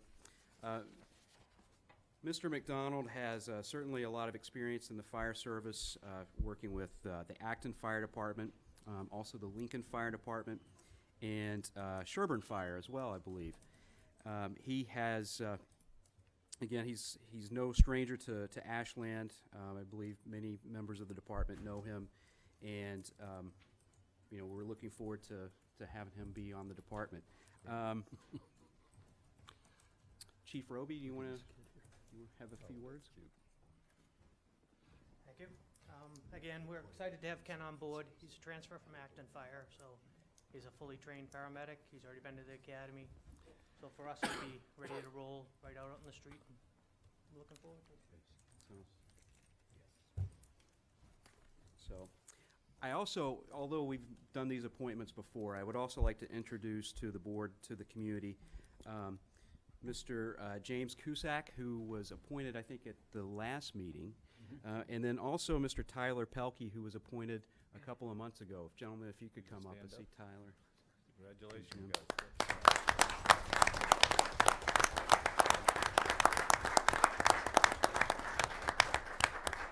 Both of these members have already started. I've already been doing several shifts and have already ingrained themselves as part of the Ashland Fire Department. I believe Mr. Pelkey actually just graduated from paramedic school. Is that correct? Just got, okay. Awesome. Congratulations. So, anyway. Heading to the academy at the end of the month. Yes, he'll be going, for those that didn't hear, he'll be going to the academy at the end of the month. Great. So, Good luck. again, we're very happy to have all three of these gentlemen on board. It's, again, a pretty rigorous process that they have to go through. I will say that several candidates have gone through the process and have, for lack of a better term, not made it or washed out. So these gentlemen have certainly, risen to the top, and again, we're grateful to have them. I don't know if you gentlemen want to say a few words about yourself, or why you want to work in Ashland. First off, thank you very much for the opportunity. Thank you for having me here tonight as well. Look forward to working with a very well-esteemed department. Very excited. Can't wait to start. Thank you. We're happy to have you. Happy to have you on board. Congratulations. Jim and Tyler, do you? Right along the same lines, I appreciate the opportunity. Like you stated, I've worked a few shifts, so I've got to know a bunch of the guys and girls, and it seems like a great group of people. And I just look forward to building relationships with the people of Ashland and having a long, fruitful career in Ashland. Great. Thank you. Well, we look forward to seeing you out in the streets. Yeah. Yep. Great, thank you. Hopefully your first shift as a paramedic is a quiet one. Yeah, unfortunately not. Yeah, how do you respond to that? Yeah, We won't tell you, you just had a call, we had to bring him back. Yeah. Yeah, right. You can't talk, you can wait a few minutes. Yeah. So, again, I believe this brings, except for one, right? We're one short of. We are one short of our full I was just gonna ask you. Five that. per shift. five per shift. So Nice. Oh. we're getting there. We're getting there slowly but surely. So what's the process of getting that last one filled? We have a candidate right now that we're Okay. just started in the process. We had one unfortunately fail out last week, so Oh, we wow. started fresh again with another one. It happens. It does it's happen. And with this rigorous. one, we may have to fill a dispatcher shift after that. So, It's keeps backfilling. That's but okay. That's nothing We're wrong getting with there. that. No, it's okay. All right, Good. thanks. Well, thanks again, gentlemen. Yeah, We look thank you. Do forward you- to working with you. Do you guys want to do a group picture or anything? I forgot to do it with Larry. and- Michael's right. And Craig, yeah. The photographer's Got a here. shot. You want it with the Board of Selectmen, or would you prefer to forget about them? That probably wouldn't be a bad idea. You don't to want, forget we're all about it. sick. You How don't about want the us town around. manager? Yeah, All right, yeah. take some kind of Make picture. it- Go up there, Michael. Get that cute baby in the picture. Whose baby So is that? As Is they're that your, doing is that, that your I baby? move that we appoint No. Ken McDonald as a firefighter and waive the 15-day waiting period. I'll second. All in favor? Aye. Opposed? 5-0.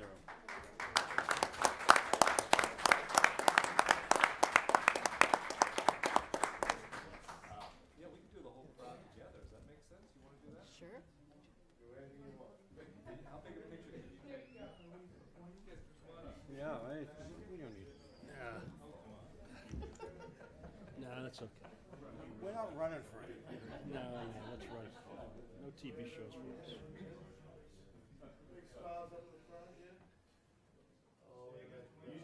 Use the wide lens because big boys on the side.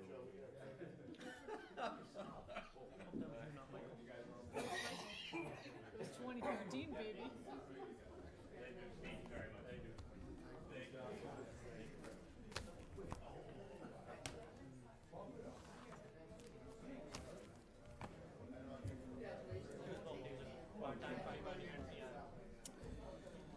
All right. Now No, that they was go- fun. That was more fun than Stormwater. Slightly more. Huh? Sorry, Rob. That's more fun than Stormwater. Absolutely. Tobogganing.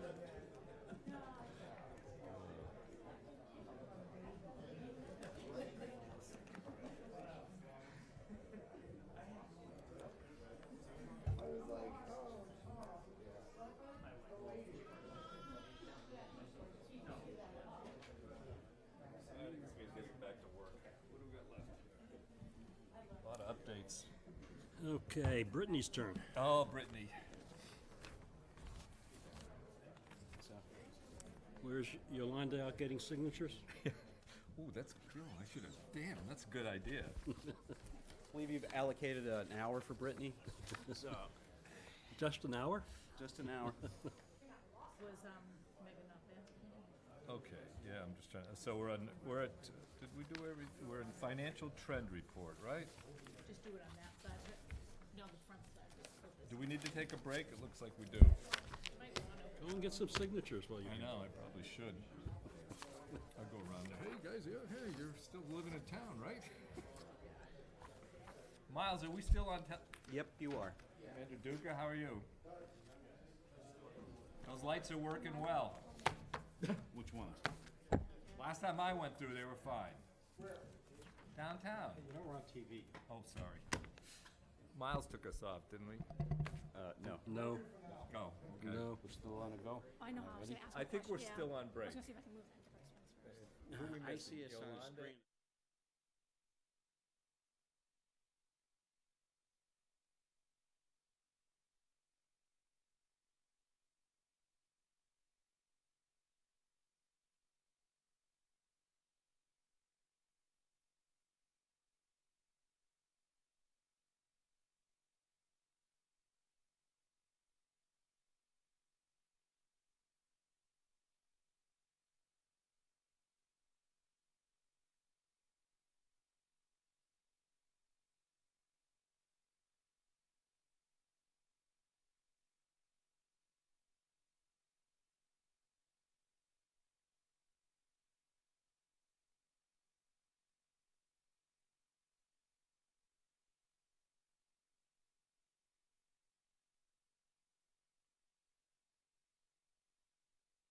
The water and sewer.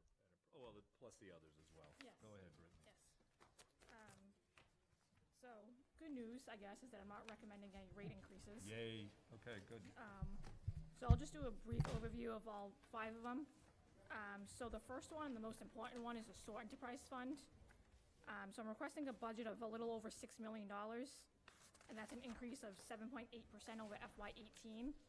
And a major contributor to that is an increase in the Framingham assessment and also the MWRA assessment. So I'd like to hold off on any potential rate increases or recommendation of it until after we receive the final assessment from Framingham. Right now, we have the preliminary. We don't receive the final until May 1st. And Brittany, what's the reason for the increase? I have to attribute it probably just to new growth. The growth? Yeah, Yeah, growth, increased flow. Yeah. They do look a year look back, so our FY19 assessment will be based on 18. Okay. And It's so they basically kinda- just they a kinda have meter, to make right? up. Yeah. Yeah, it's a Just a year meter. difference. Which gives us reason to really start moving towards the water treatment facility plant, Yeah. sewer plant. I thought you might 'Cause- mention that. Well, If he didn't, I would. because, I mean, the monies that we're spending in Framingham, we could put on a bond towards having Yeah, it roughly, what is that? It's 1 million The actual assessment, right now it's at 1 million. A little over 1 million. over a million, right? So it's $1 million a year? Yeah. Okay. It was lower, it was about 500. It was at 1 million originally, and then it went down to 800, 600. I thought it was trending downward, but We're busy back up, so people. yeah. With our growth, I would, Yeah, it went back up. that would be anticipated, Okay. right? Yep. Okay.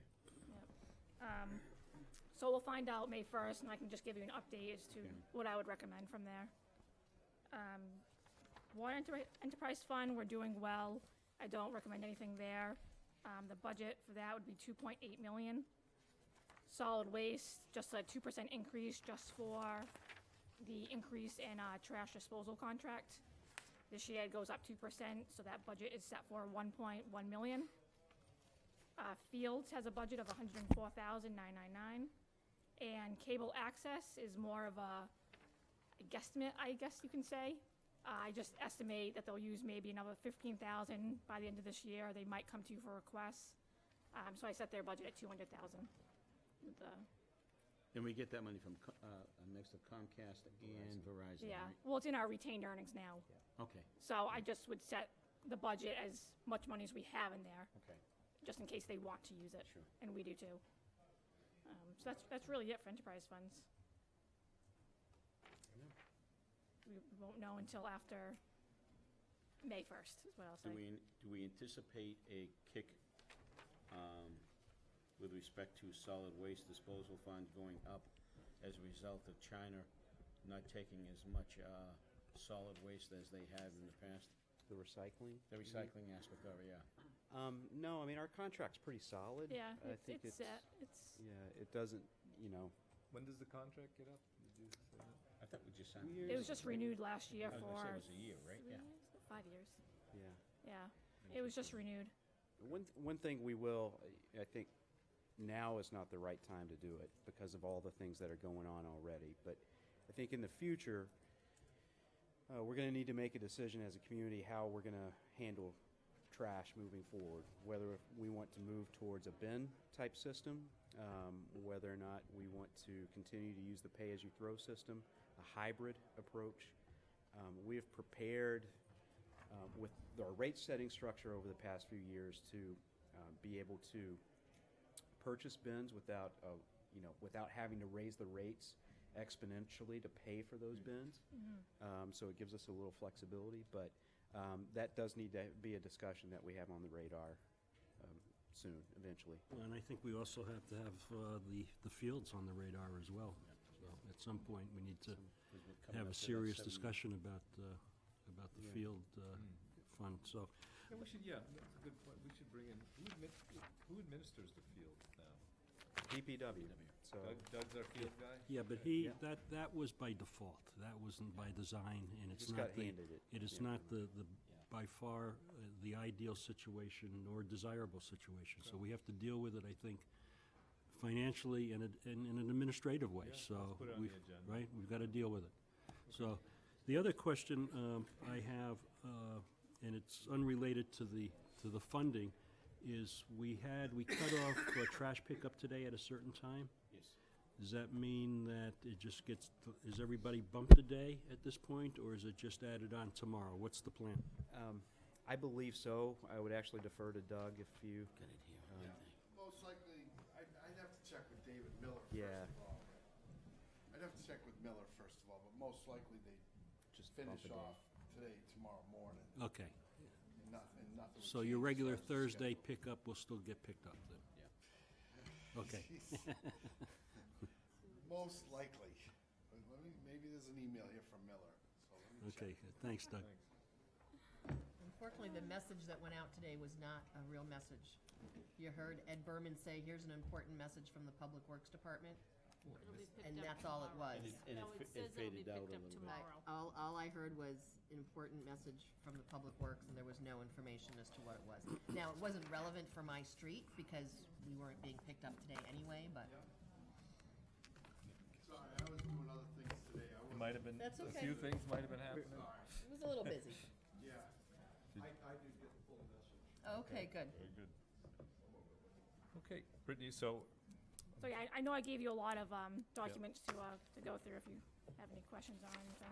any other questions for Brittany about the enterprise funds before she goes into her? I just wanted to give them to you a month beforehand, since they do have to be voted on by, I think it's March 8th, Okay. Great, just so thank you know. But just to reiterate, your recommendation is we don't change any rates for water or sewer Right now. right now. Definitely not water, sewer, we'll see. Okay. Okay, Do you want me to read the message from Miller? Sure. Can't hurt, right? Sure. All right, trash and recycling pickup for Wednesday, 2/7/18, has been cut short due to the weather and current road conditions. All trash and recycling that is still left at the curb from today's pickup will be picked up tomorrow, Thursday, 2/8/18. Residents should remove their trash from the curb and out of the right-of-way of the plows and put it back out of, okay, yeah, don't leave it out there, right? Okay, So they're not targeted by the plows. yeah. Or Okay, Brittany, accidentally so hit. this Accidentally is hit your it. financial trends monitoring system presentation. Yeah, last year was the first year that we did this. Again, we're trying to take a more focused planning approach towards our finances. We've been doing that since 2013. And I think, like I said, Brittany did this last year for the first time. I think the board found it really helpful. I think the public found it really helpful. And so she's updating it now. If we get it up on the screen.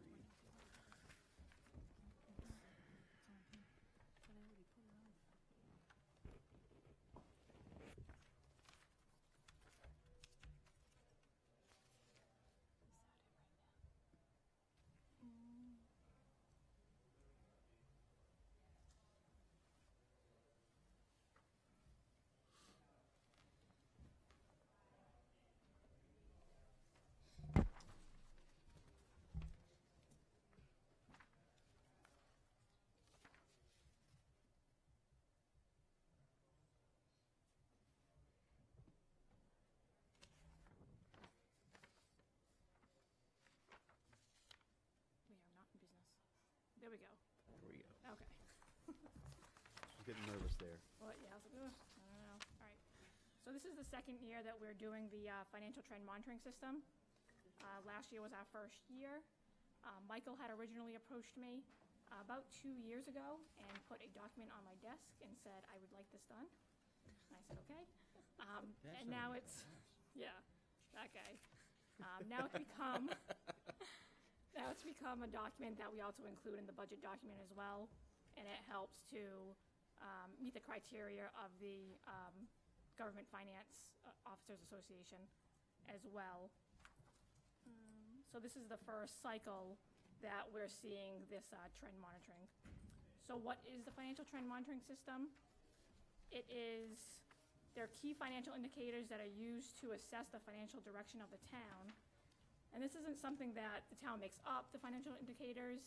They're national standards that are given by a national organization. So everyone's withheld to the same standards. It's a gold standard. The purpose of the report is to gain an understanding of the town's financial condition, identify hidden or emergent problems before they reach serious proportions, present a straightforward picture of strengths and weaknesses, reinforce the need for long-range considerations, and provide a starting place for reviewing and updating financial policies. So there are 42 indicators altogether in the guide that is given to all of the officials. And of those indicators, you can choose which ones that you want to do based upon the data available, obviously. So these are the main categories that you can choose the actual indicators from. So revenue, expenditures, disaster risk, economic conditions. So of those 42 indicators, I chose 15 to be included in the actual report. And just for purposes of this presentation, I just cut it down a little bit. So the ones that I'll go over tonight are the highlighted ones. And I do have a listing of all the indicators. So if there's something on there that you want to see and I can actually get the data for, then just let me know. So the first indicator we'll look at is intergovernmental revenues. So the formula for this is state aid as a percentage of gross operating revenues. A warning indicator would be an increasing amount of intergovernmental revenues as a percentage of gross operating revenues. So as you can see, from 2013 to 2017, we're trending downward, so that is a favorable trend for Ashland. We're not relying on state revenue in order to balance the budget. Our financial policy does call for withdrawals from the stabilization fund, just in case the governor uses his authority to make cuts in local aid, or state aid is reduced by a certain percentage in a given year, or there's some catastrophic event that happens.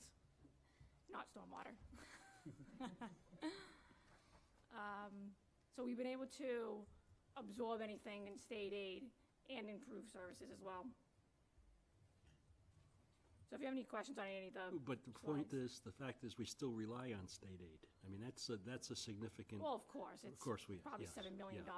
that But we it's, still get. but we can weather the variations is the point. Right. Yeah, and I think an important point, so if you see like some gateway cities, like the city of Lowell, 50% of its revenue comes from state aid.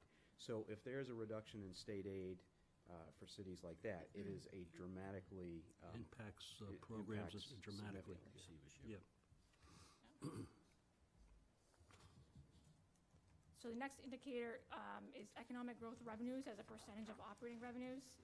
And I'm sure everyone's well aware, the economic growth revenues are those that fluctuate with the economy. So our motor vehicle excise tax, our building permits, inspections, and so forth.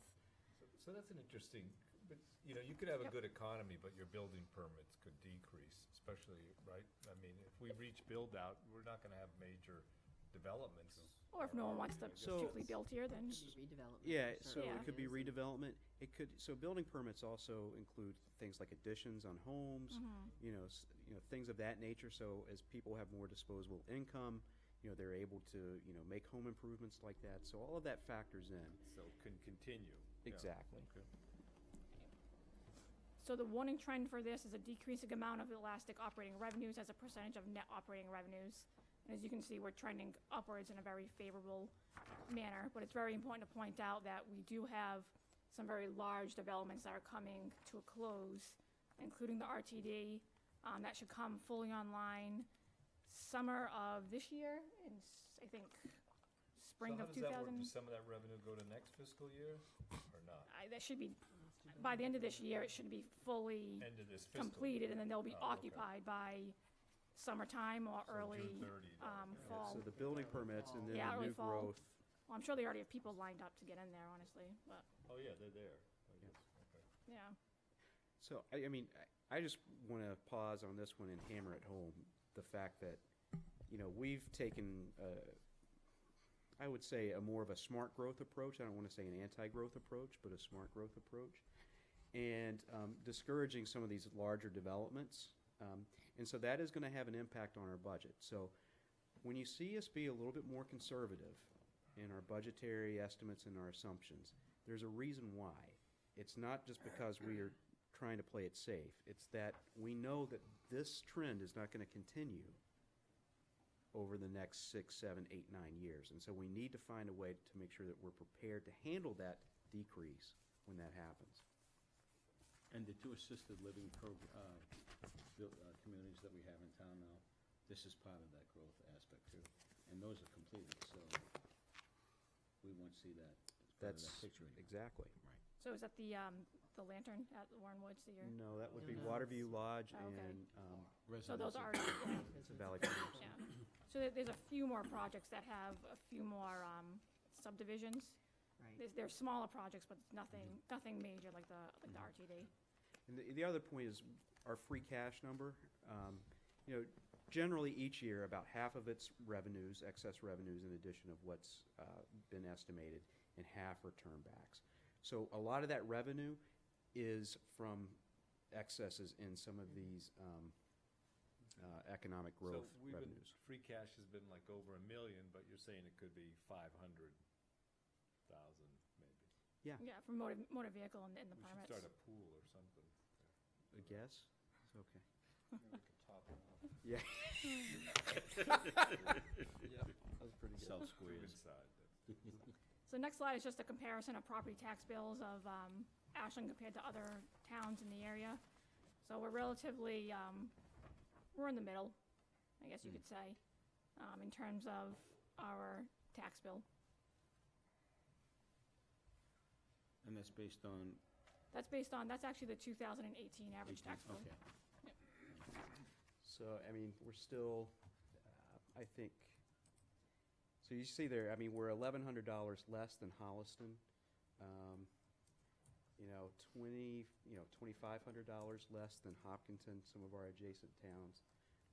Medway, we're very similar. Framingham, which has a very large commercial tax base, is a little bit lower. So if you look at the value of services that we get, you know, if you look at our education system, if you look at, you know, the things that are provided in town, you'll see that, you know, you're getting a pretty good bargain for, you know, from a tax bill perspective. And I think, you know, a couple slides later, you'll probably see from an expenditure standpoint what things look like. And is this based on a $350,000 value of a home? Or is No, this is just a comparison of Just a comparison, towns. okay. It's not based on population or Okay. any of those. Yeah. Thank you. The next slide is the uncollected property taxes, is another indicator of the GFOA. So they like to see you collect they like to see you collect 97 and 98%. They don't want to see anything really higher than that. So we've been consistently collecting 98% of our taxes every year. More recently, up to 99% of our personal property and real estate taxes, which is phenomenal. So a lot of credit has to be given to the treasurer's office and collector's office. Very good.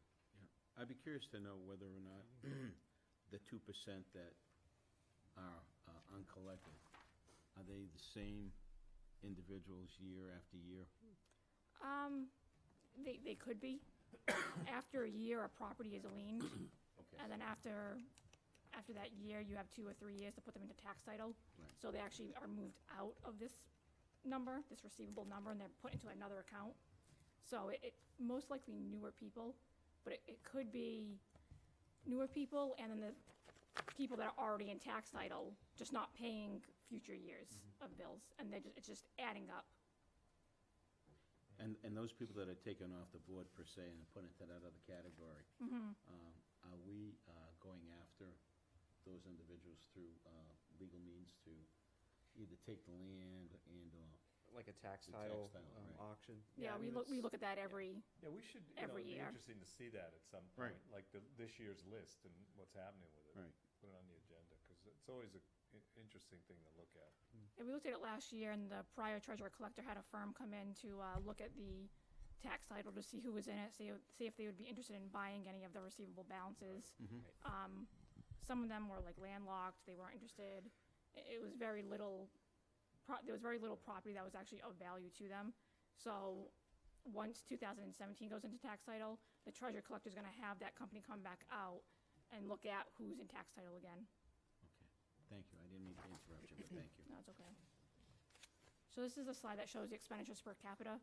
So even though we're in the middle, property tax-wise for our bill, we're actually at the lowest end of the scale in terms of the expenditures per capita for general government services and education services as well. I find that interesting. Well, the issue with that one is, though, we talk about this, isn't this the one where, you know, it depends what's part of your taxes Oh, of course. compared to other cities and towns, like, This so- takes your total budget and divides it by the total population in the town. Total So it budget. includes your So- enterprise funds Oh, okay, and so all that So it makes it a includes very water and- useful, yeah. yeah, that Yeah. makes it a very useful comparison. Yeah. Oh, good, okay. So you're saying we should spend more? Is that? Exactly, This Okay. is what this is indicating. Fringe benefits. So we've been trending downwards in terms of our fringe benefits as a percentage of our salaries and wages. So this outlook has changed from unfavorable to favorable, just because we've been trending downward. And as you can see from the comment, we've saved over $1.8 million alone just in FY18 from switching to the GIC.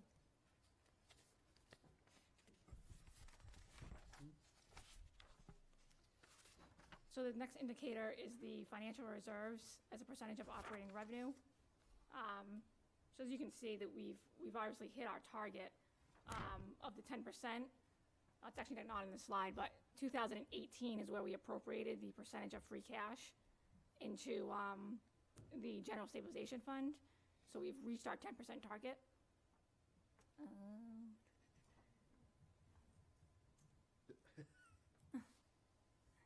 In Hard to read the bloomers on 2013, the paper.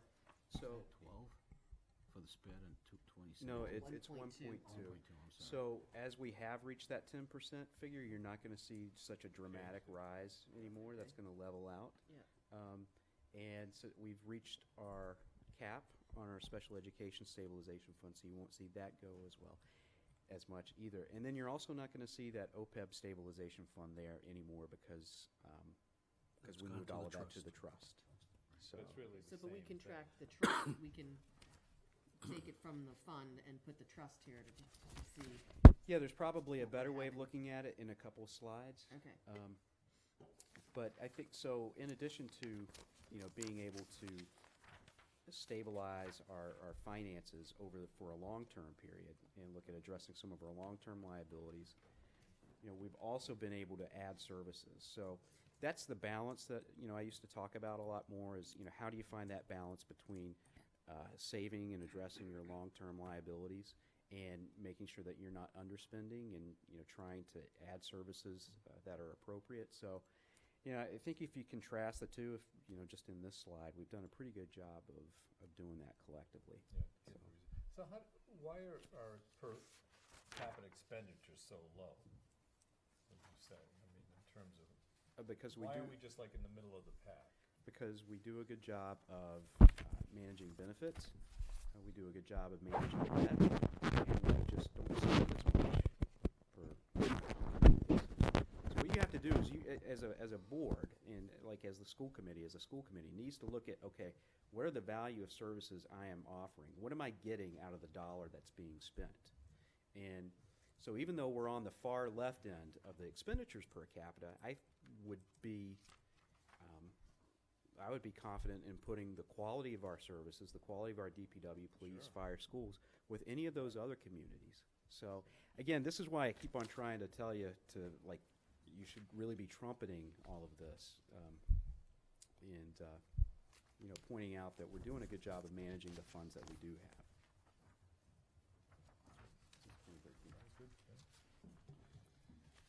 so the next indicator is debt service. So as you can see, from 2008 to 2017, our debt service has gone down. Debt service exceeding 20% is considered a problem, potential problem per credit rating agencies and so forth. 10% is considered acceptable. So even with the addition of new capital items coming on, debt authorizations from prior town meetings for capital, we're still going to be well within that 10% range, well below it. And I think the key number, because we're considering some capital projects here, some new capital, so this is really a key number to have that kind of room, I think, for debt service. Yeah, we'll still be around that 6% range every year Well, that would be my question. for non-excluded debt. Once we've made some decisions as to what we're gonna do, can we see this trend, what it would look like out 5 or 10 years? Come next year, once I meet with our financial advisor, so he can line up the principal and interest payments for the borrowings that we have done. Because part of that is the then- discussion, right? Mhm.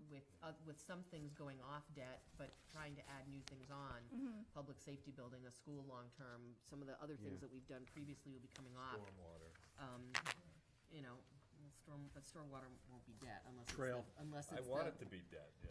unless it's the wastewater treatment plant, but, so it'd be good, I think, to show people that, okay, we're looking to add these things, but other things are coming off. So Right. that long-term, So we've looked at it, I mean, we've met with Clark, our financial advisor, we've talked about a couple of the projects, like the public safety building, the downtown project. We haven't necessarily talked about the school construction, but we have tried to set it up to where, you know, you're gonna see a little bit of a rise here in the near future, but it should level off, and so we shouldn't see a spike. okay. And so as our budget rises, you know, we could probably expect to see this graph, you know, I would expect, you know, level out a little bit, maybe go up a little bit, but, you know, since 2013, we really tried to make a conscientious effort to really kind of get it down to where we can Right. start addressing some of these larger capital items.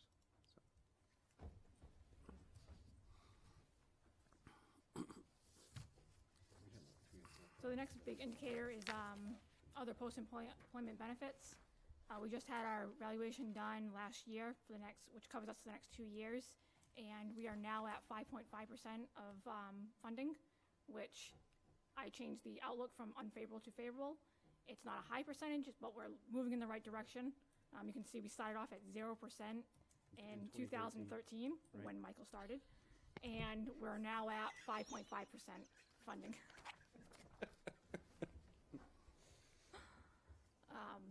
So I would actually estimate that 2019 might be a little bit more for our funded ratio due to the fact that we're putting more towards it, with our stabilization fund being at 10%, where the percentage that's going towards OPEB will now be higher.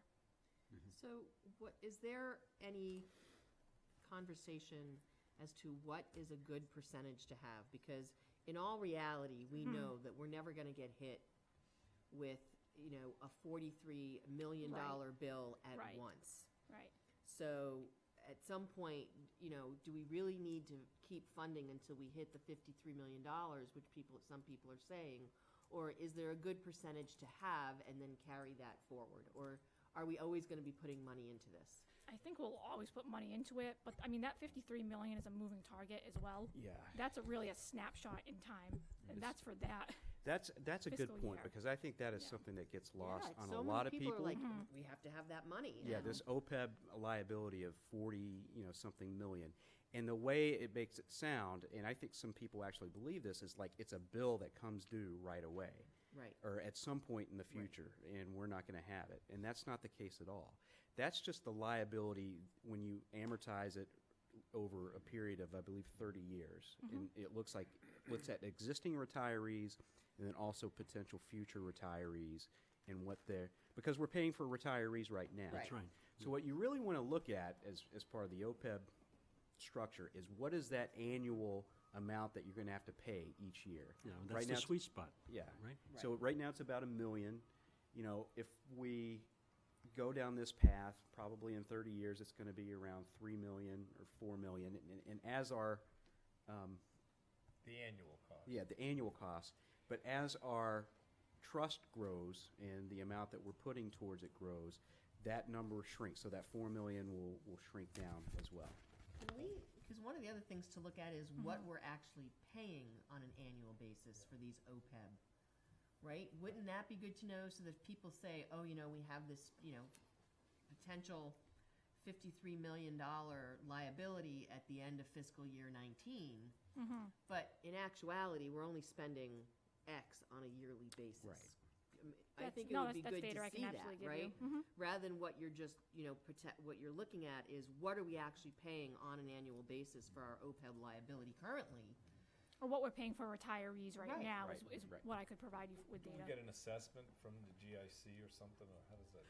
Well, yeah, I mean, so we do get a charge monthly from the GIC, a bill. Part of that's for retirees. Right. So it's right there. We get a bill, and then I have to break it out It's not just health insurance that manually. we're paying for, right? No, but that's the very That's the large biggest majority. That's the, But- yeah, Like that's the biggest one. massive majority. I think maybe a different way of thinking about it, because this can be a little bit complex, is if you think about, how many employees, let's just say we have 100 employees now that we're paying OPEB benefits for, right? So 100 retirees. 100 retirees, I'm sorry. 20 years from now, given the number of people that we're employing, given life expectancy rates, et cetera, that number might actually be 200. We might have 200 retirees that we have to account for. And over that period, also, health insurance costs have risen as well. So you're looking at what that number is going to be, on an annual basis a few years from now. And then if you, basically add up all of those years, that gets you that $40 million liability. No, or I something. understand that, But some people don't. Some people think we have, at the end of fiscal year 17, we had an OPEB liability of $46 million. So we need to have $46 million sitting there to pay that OPEB liability.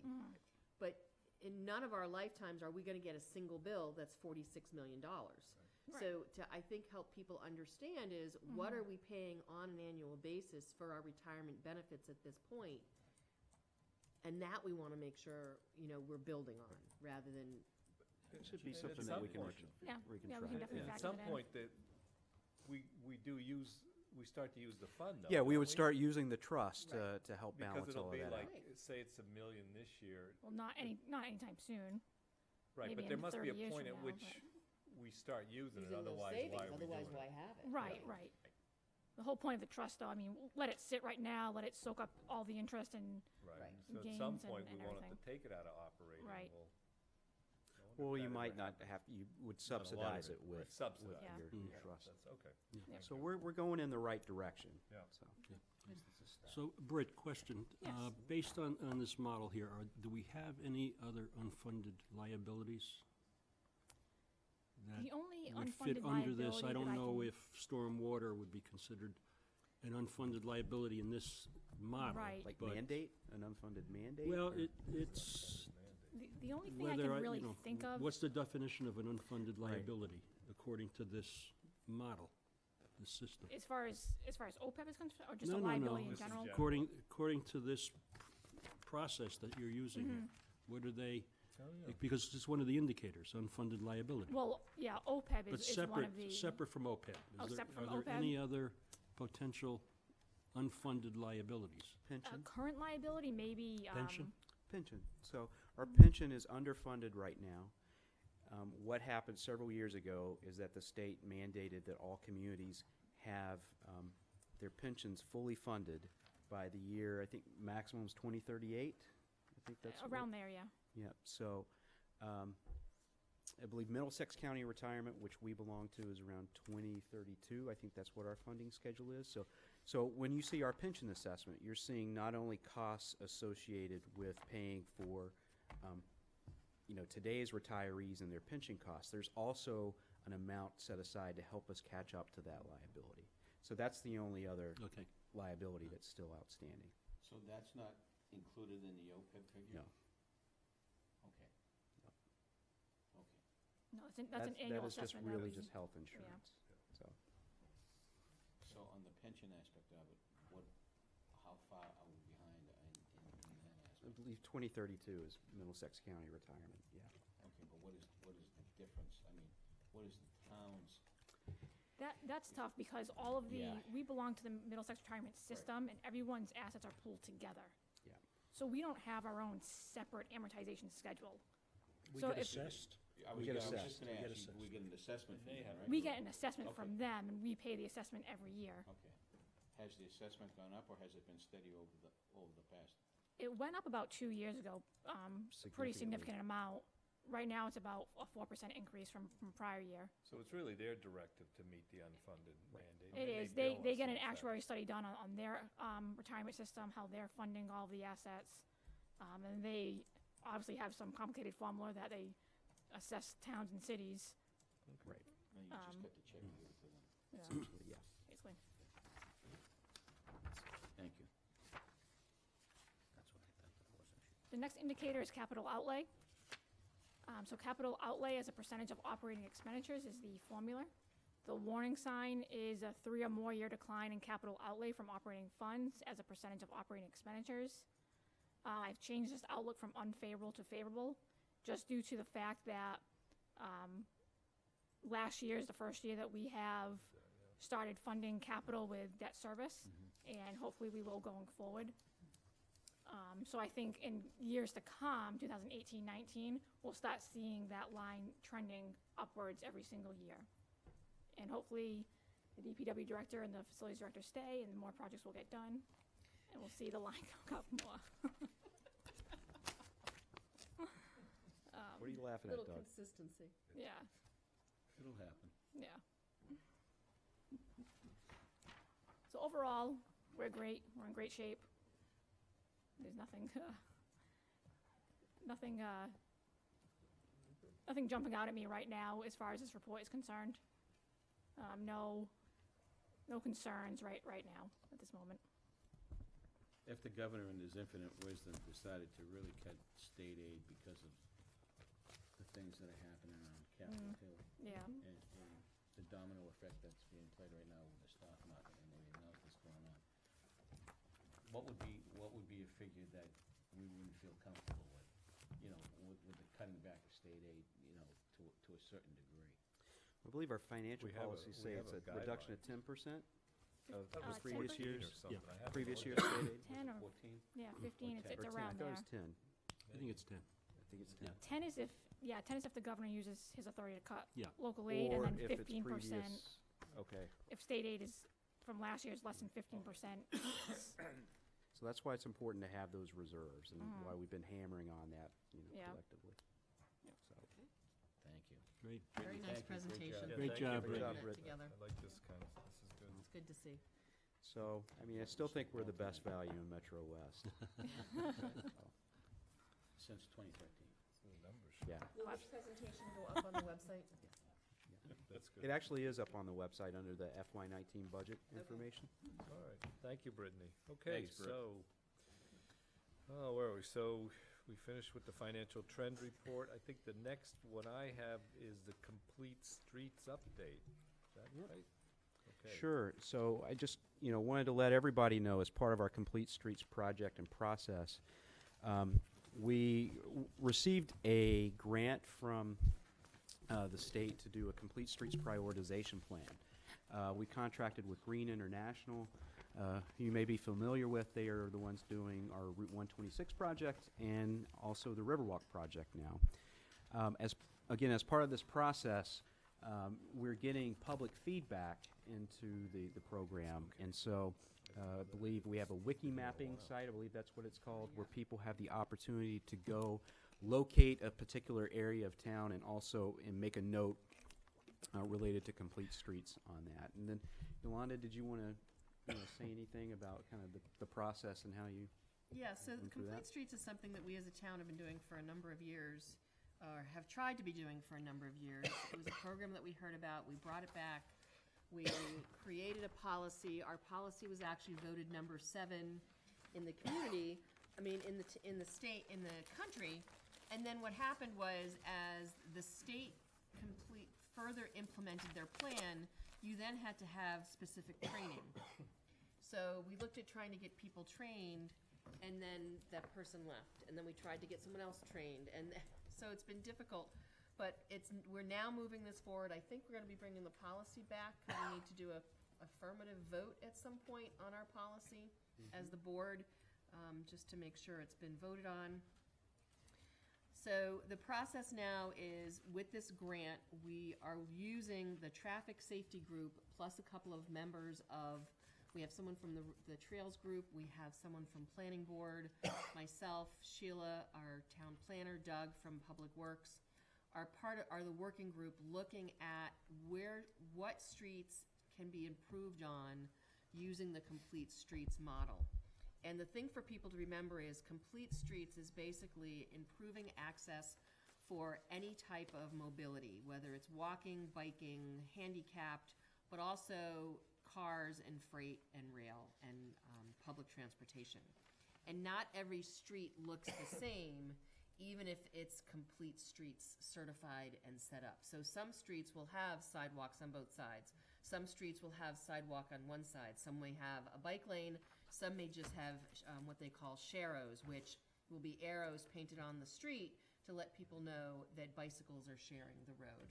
So the forum, the ability right now for people to go to the website, look at the map and say, oh, this would really be good, a good intersection that I take all the time, that I try to ride my bike through or I try to walk through and I just don't feel it's safe. Green was very good about identifying a number of spots already. So they're looking for the public's input. We're going to compile a complete list, and then we're going to prioritize that list. And then because we're a complete streets town, because we're a safe routes to school community, because we're a community compact community, it puts us in a better position to then get extra funding and grant money from the state to actually do some of these projects. And once we have our prioritization plan in place, there's a potential of $400,000 a year to help us do some of this work that we're looking at. So it's really important, go to the town website, give your input. I know the link has been put up on the Ashland Bulletin Board on Facebook, the Ashland page itself on Facebook. Take the time. I mean, and if your street is already there, it's still okay to add your comments, because the more a specific location or intersection gets comments shows that that would be a priority because a lot of people are using it. But it's a great process, and Green has been great to work with. And that's it. And I'm sorry I missed that meeting with, Well, you know, you can't be in two places at places at once. once. Joe, you're on the I'm on the traffic Traffic study. safety, yeah. safety. So I think in terms of this, I think we should move to, I mean, is this work is gonna be continuing, right? In some form. I think we've got a near-term deadline for this presentation or submission by Green, but on an ongoing basis, the reason I'm asking, I think we need to think about formalizing this group or a group like it to continue working on complete streets and have some kind of, I don't know, institutional is quite the right word, but I think we need to have a formal kind of process and a public process about the committee and how it's gonna work. Here's part of what's going on, is that, so we found out about the grant in October of November. There was some discussion, okay, we got the grant, we needed to hire a consultant, so Sheila and Doug got together, and, you know, they looked at who the people were who submitted to be the consultants. Based on people we've worked with, what other things they're doing in town, Green was chosen. We have a bit of a deadline because we have to have our prioritization plan submitted by April 15th to be able to be considered for funding this spring. Right. And that's what this working group is focused on. And that's what this working group is focused on, is getting our prioritization plan done so we can actually apply for some of the grant money this year. I guess we could talk about a formal committee, working group, but I think because the traffic safety, they're looking at safe roads anyway, and to me, complete streets and safe routes to school and all that ties into that. Sure. So. But I think what I like about what's happened here is that you've expanded that. You've got some other people involved. Oh, yeah. So I'm just saying that I think that's something we should formalize or think about how that would work. I think it does go beyond traffic safety committee, or I think that may be a good venue to start with. I think it should be augmented by certain other representatives if it's gonna continue in kind of an organized fashion. I think that's what we should be thinking about. I don't know that once this prioritization plan is complete, that I think it's gonna be handed over to Sheila and Doug. Well, I guess that's what I'm specifically asking, Doug, to yeah. say, okay. And they're both on the traffic And they're on the, safety. it's gonna be handed over to them to say, okay, here's our prioritization plan based on the input from the community. And so you don't Let's see an move forward. ongoing role for a committee after that point.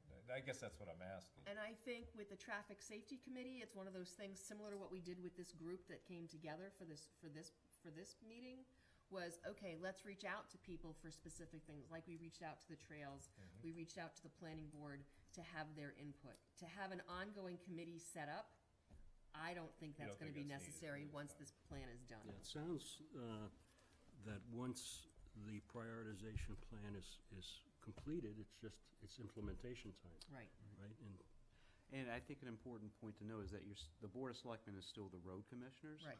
So if you're making significant changes to the streets and roadways, that would need to come here for Right, we approval. would see that, yeah. So at some point, we'll see this plan are we gonna approve this plan before it gets submitted, or how's that gonna work? I don't know if I the don't know that board- there's time for the Yeah. prioritization plan to come before us. I certainly think as we get it a little closer, we could let people look at it, but I don't know that we actually have to vote on it. I think it's the working group, which is the Road Safety Committee, with Doug and with Sheila, our Public Works Director and our planner, with Green, our consultant, who's telling us, who's helping us do this. That will help. What is this, well, I don't know, what do the other members think? You don't want to Didn't see we this appoint before it goes the, in? We appointed the traffic safety group. Yeah. But we didn't So appoint we're them a to do subcommittee complete of the Board of streets. Selectmen. Yeah, but we didn't appoint them to do complete streets in this. I guess what I'm asking is, do people want to have a Well, I guess presentation? where I'm getting with that is, don't we usually ask that of committees that we have appointed? To expand their. Sure. To explain what. Yeah, no, I'm Right. not saying it's, I think it seems reasonable, but I think it's, well, I think they're narrower than complete streets, so I'm glad it got augmented by other involvement, especially the bike committee, and I don't know, who else did you get? Oh, the planning board. So I think that's the right direction to go in. But I think when we did the traffic safety, we weren't envisioning that they'd take that kind of comprehensive look at things and do this kind of thing. So, I guess the question could be, do we want to, and maybe it's not feasible, should we review this report before it gets submitted? I'm really looking at the members and seeing, two of you are already pretty involved. One so- of the things I can tell you, Rob, to probably help answer that, is that when the traffic study group gets together, it's usually complaints that have been received from the town that have come directed to us. However, at the same token, we try to look into the future of other things and look at roads and look at other areas that there haven't been any complaints, but we know that there are issues on these certain areas, and we talk about the fact that maybe the road should be widened, maybe this, and that's the complete street aspect of it, was discussed at that Add point in time. sidewalks, Right. improve the intersection. So, it's a combination of everything, it's mingled itself into it, it's intertwined, that discussion with the traffic study group. But is there a complete streets committee, because that was adopted before I was on the board? No, we never created a complete streets working group. It was we never took it that far. And when this grant came to us, it was a timing thing. So it's kind of an orphan. In some ways. In some ways, but I think by working with the traffic safety group, because some of the things that we're looking at for complete streets is very simple. Are our curb cuts ADA compliant? Do we even have curb cuts? Certain intersections don't have curb cuts. So that's a safety issue in my mind, as well as a complete streets issue. So what's the status of the plan right now? Where is it? So the status right now is the map is out for people to give their feedback on. And then we're doing a follow-up meeting on Tuesday, March 6th. Green is gonna get the information that they've gathered from the input of the community. We're gonna look at that. We're then gonna do another meeting toward the end of March that looks at all the list and then prioritize that list based on, the amount of feedback Right. and looking at accident reports and things like that, so that it can be submitted to the state. The report with the prioritization plan can be submitted to the state. Like I said, I think it's April 15th that it's Okay, required. so it's feasible, though, if it's completed by the end of March, that we could look at it at our first meeting in April? Yes. Is We there- could look, yeah. I haven't looked at that map yet, and I'm sorry I missed that That's okay. meeting, but one of the concerns that I have is the streets that are around school locations that have no sidewalks. Right. And one is 135. There's the sidewalks on one side, but there are no sidewalks on the other side. And the amount of traffic on 135 when the kids are going to school, it's literally impossible for the kids that are on the opposite side of that street to get across safely to get to the sidewalk. Well, and So- except there's a crossing guard where most of But by the the kids are time, coming from. well, to get to there, Right. they're walking on the side of the Well, road. to there are get to seniors that walk on the side of the road to And- get up and- to and our absolutely. community so- center, so we get that. We've talked about that for a long Right, time. so there isn't, like I The point, said, though, is if it's feasible to look at the report prior to if it's submitting it. done, if it's done and we have a meeting, and we want to look at it, I think that, Well, I think- that works. I think it's important for us to at least review and approve it, and maybe we won't have time to get, because you guys will, the folks on the committee will have done a ton of work and background work, and but I think it's important, since this committee is really, we haven't appointed a complete streets committee, so I think it's important that we actually, in terms of the Board of Selectmen, kind of give it our stamp of approval. Or at least have a presentation Yeah. from maybe Yolanda and a member from Yeah. Sure, if we, yeah, And- we can and do that green for the if first. possible. We can, if we, we'll look at when the scheduling, when the list is ready and the prioritization plan is ready, then we can present. Okay, let's do that. I would just I would be hesitant to then have people sitting here sort of at the last minute say, well, actually, number 50 should be number 1. So my, not concern, but my No, I can see suggestion why. would be is trust The recommendations. the people that are, Well, let's see the plan. We Yeah. haven't No, seen I it yet. understand. And be, but- and presumably you'll be able to answer questions. Yeah. Okay. All right, well, thank you for that Yep. presentation. Okay. Next, I think Ron is, Yes, he is. should we do the Board of Health next? Yes. Because he's been waiting patiently, I just Yes. realized. Come on, yeah. Oh, wait a minute, let's not No go one back. enjoys our meetings. Come on up, Ron, I'm sorry, what's your Escovitz, right? Come on up. I'm just waiting for to hear what you guys have to say. Oh, really? Then get closer to the microphone. Okay. So this, How are you, Ron? hi, thanks. You're currently the vice chair of the Board of Health, correct? Yes. Right, okay. All right, discuss filling the vacancy on the Board of Health. Michael, you want to kind of fill us in? Yeah, so, as you know, unfortunately, Miss Mary Mortensen passed away over the holidays. So among a number of roles she played here in town, she was also the chair of the Board of Health. So, unfortunately, we're in the position now where we have to look at, potentially finding a replacement for her on the Board of Health. You have two options. Her term will be ending in 2019. It is, so her name will be on the ballot, or her vacancy will be on the ballot at our May election. So it will be for a term of 1 year. What you need to determine is whether or not you want to appoint someone to fill that vacancy until the May election.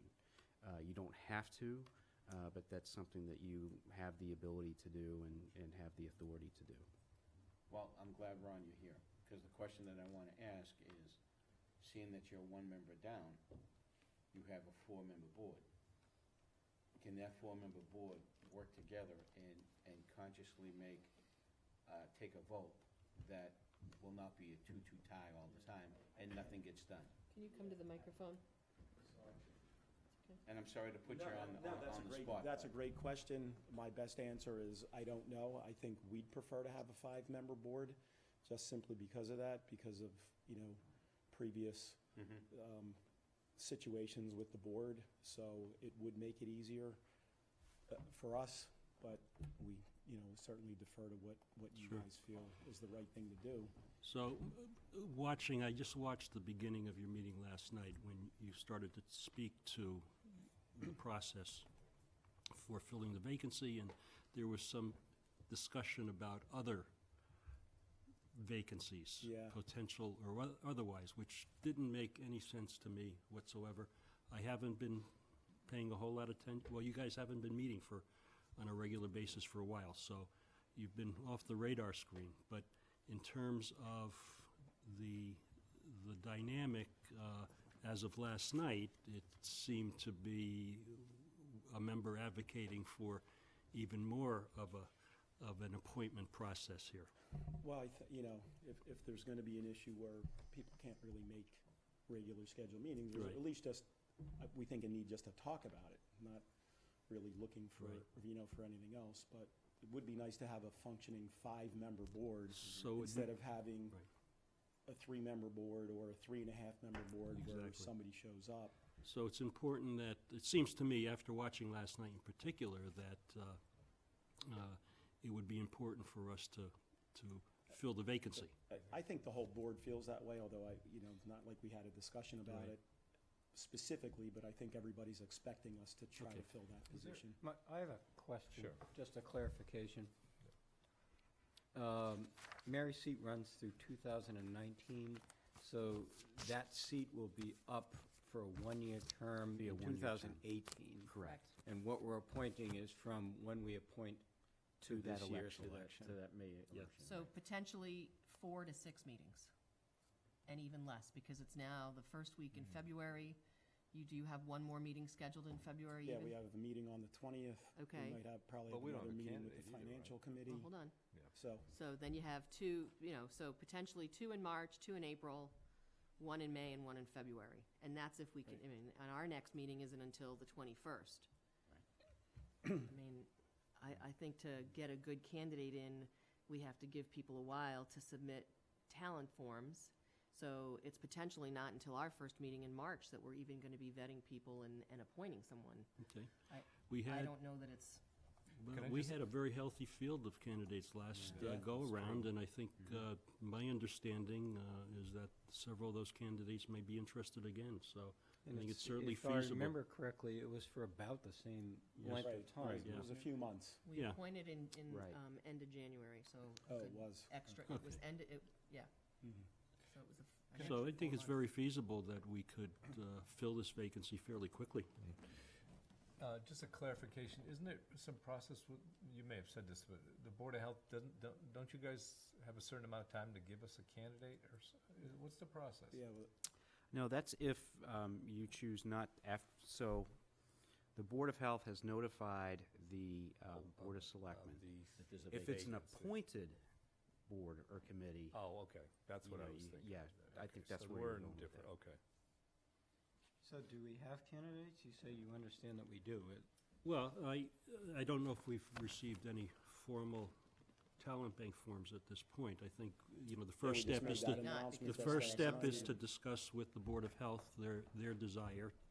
And if you're indicating that you would like to pursue an appointment, then we should, consider that and do so on a joint basis. I have had conversations, and, so I know there are people out there that would be viable. And you think, Steve, just to follow that a little bit, you think there's some advantage into appointing someone for, a short number of meetings before the election, and have them maybe run for election or maybe not? I guess that's what. Well, I think it's important because of what Ron said, that it's desirable to have a 5-member board to conduct business. For 2 months. Well, that's what Ron Well, stated.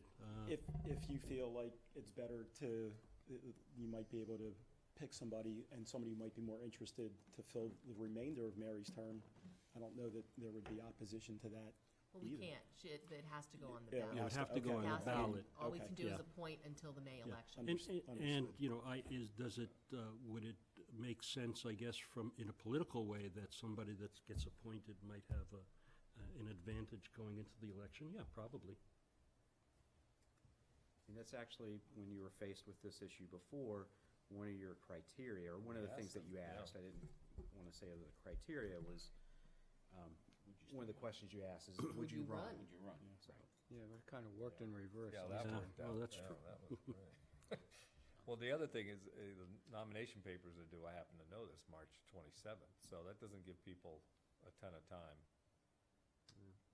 They have to decide right away, I'm gonna run it or not, so, anyway. Stick a campaign, if need be. Well, yeah, it's more. Why don't we consider the feasibility of filling it? If we can't, Okay. then we can't. But Right. if we can and we find a good candidate, and it's to the benefit to the Board of Health to have a 5th member, then we do. That's what they're I'm kinda suggesting, and that's sensing what they would like, agreement. so let's fine. do I'm what not, they want. I'm not I'm all for opposed, it. I guess. Okay, so what's the next move? So what's our next meeting date? The 21st. 21st. So if that's something that we could, determine We've done it if, with you before when I wasn't here last year. Why don't we advertise, like, For based on the meeting 2 tonight, weeks, we can right. advertise tomorrow, get the word out. Right. Solicit talent bank forms. Yep. Have If them we in by the have one or 19th. two, have them come before the board at your next board meeting. If you feel comfortable with moving forward with a candidate at that point in time, you could do that.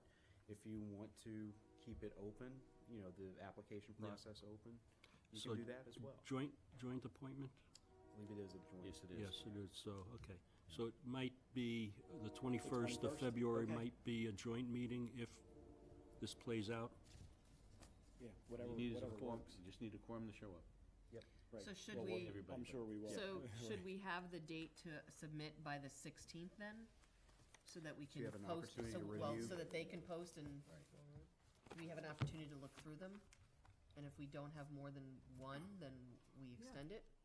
Does that make So sense? that makes sense. So that's Friday, the So 16th? Friday the 16th, Yeah. if you'd like to be appointed to the Board of Health, get your talent bank form in to Susan, get, to the selectman's office. And if by the 16th, we don't have more than one, then we can extend it to the 23rd or actually March 2nd, and we can do it on our March 7th meeting. That way, we have a choice. Sure. Yeah, that's, Makes sense? yeah. That work for you? All Of right, course. so, no, I think that's a good, so think so. we'll tell Reasonable. people just publicly, March, I'm sure Allison can do February something for 16th. us about this. February, so the idea is try to get it in by February 16th, Yeah. and we'll consider your application for the Board of Health at our next scheduled meeting, and then you guys should plan on being there, assuming we I'll have alert the candidates media. to appoint. Okay. We'll let And you if know it for works sure. out, it works out, and if it doesn't, then we'll Yeah. go to Right. Plan Well, B. we understand, but, Okay. we make an effort, that's all we can do. Right. Yeah, Great. thank you. All Thank right, you. Thanks, thank Ron. you. Thank Thanks, you. Ron. Okay, next, so thank you for that. I think, next is the MMA conference update for you folks. I think I have Steve as starting this presentation. So, again, another MMA. I'm not sure how many years I've been going. It's close to 10 years, it seems like. I started going when I was on Finance Committee. But it's always a good take, always something that I bring back. And a unique situation this year was being in a room with a keynote speaker who has summited Mount Everest 5 times. And it was really a great presentation, but kind of a unique situation. But I guess my big takeaway this year was a presentation on parking management. And I don't know about the rest of you folks, but I am constantly hearing about how we have a parking problem in Ashland. And I'm not quite clear what that means, because I think it means different things to different people.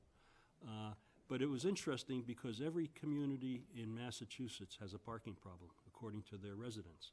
So what was interesting is, how do you analyze that? How do you get data to really determine whether you have a parking problem or you just have underutilized parking? And so I think it's something that we need to evaluate, and I think we need to do it in a data-driven way. And I just want to point to a parking study that we completed, I'm not sure, how long ago, Michael? 2 years ago? 2 years ago, and I don't know if Carl and Rob were on the board at the time, but this was funded through monies we received from Needham Bank for downtown, either improvements or, do you remember that? Yeah, to the And planning it was board. with the planning board, right? And we approved, and it was like $8,000. And what we received were 5 pages of diagrams showing other places where parking could be put. Now, there's absolutely no data to support any of this. They just looked like they looked at Google Map and they saw the corner spot and they put parking there. So it's underwhelming. Underwhelming, it's criminal, is what it is. They took our money and ran. But that's that's another conversation. But, you know, I think if we're gonna talk about parking in a serious way, I think we need to analyze it in a serious way. So, my takeaway. I mean, just along those lines, I mean, part of the BSC work is that they are doing that parking study. I don't know if you remember, you know, and they've got to finalize the memo, but maximum usage of parking in downtown, you know, they took a center and did a radius, was 50% during the weekday. Yeah. Maximum, not average, maximum, 50% utilization. Right. During farmers market days, it went up to 75. That's, yeah, and you can't base your parking study on one day a week that happens 18 times a year. You know, they say that you have a parking problem if your capacity, your usage exceeds 85%. So, I think we might have it's kind of a directional problem in a sense, you know, wayfaring or signage or identifying where parking is so people can go there easily. And because I think most people are willing to walk. I don't think that's the issue. I think there's a lot of people that want to park directly in front of where they're going, but I don't think that in itself is the major problem. So that was my big takeaway from the meeting. Yolanda, I think you were there as well. Yep, so I too was impressed with the keynote address from David, who talked about, what was interesting was he didn't talk necessarily just about his climb, but about team building and working with teams and how you can bring people together of different ages, different experiences, and create a team. And I think it's certainly something we're seeing here in our town hall under Michael, so that's a good thing to see. And I did a couple of workshops. Nothing really stood out this year for me, so nothing big to report. But just, again, it's always great to go. You see people that you don't see. This was my 5th one, and it's if you ever have the opportunity, it's good to go because you just meet with other people from other communities and hear what they're dealing with and share some of their ideas, and it's a nice positive thing to go Municipal prom. Yeah. Municipal prom. So, Michael, you were there as well. Any big things? I was there. I unfortunately missed the keynote speech. I use it as a good opportunity to, you know, see colleagues that I don't really see a lot, and it's good. It's always a good time. It's a great networking opportunity. Yeah. So. Yeah, I was always impressed with going there and seeing John Petron's network, but Michael has got him. Again. Work with him tomorrow. I always knew you were my favorite. This must be Michael Herbert. You think? All right. Anything else on the MMA conference? We'll move on. Thank you for attending and sharing thank your you for going, by experiences. the way. I appreciate that. Okay, I think that brings us to town manager reports. Oh, boy. There's nothing I missed, right? Nope. Okay. Go ahead, Michael. He's all right. Okay. So, I just want to let you know that we're planning on holding our second downtown forum probably in March. We will determine a date in the future, but it's probably going to be, you know, the way it's going, about mid-March. What we will have for the public is we will have a couple of 3 different designs, I believe, for the public to look at in terms of, you know, this downtown streetscape. You know, right now, there's one that includes bike lanes, or maybe a couple that include bike lanes downtown.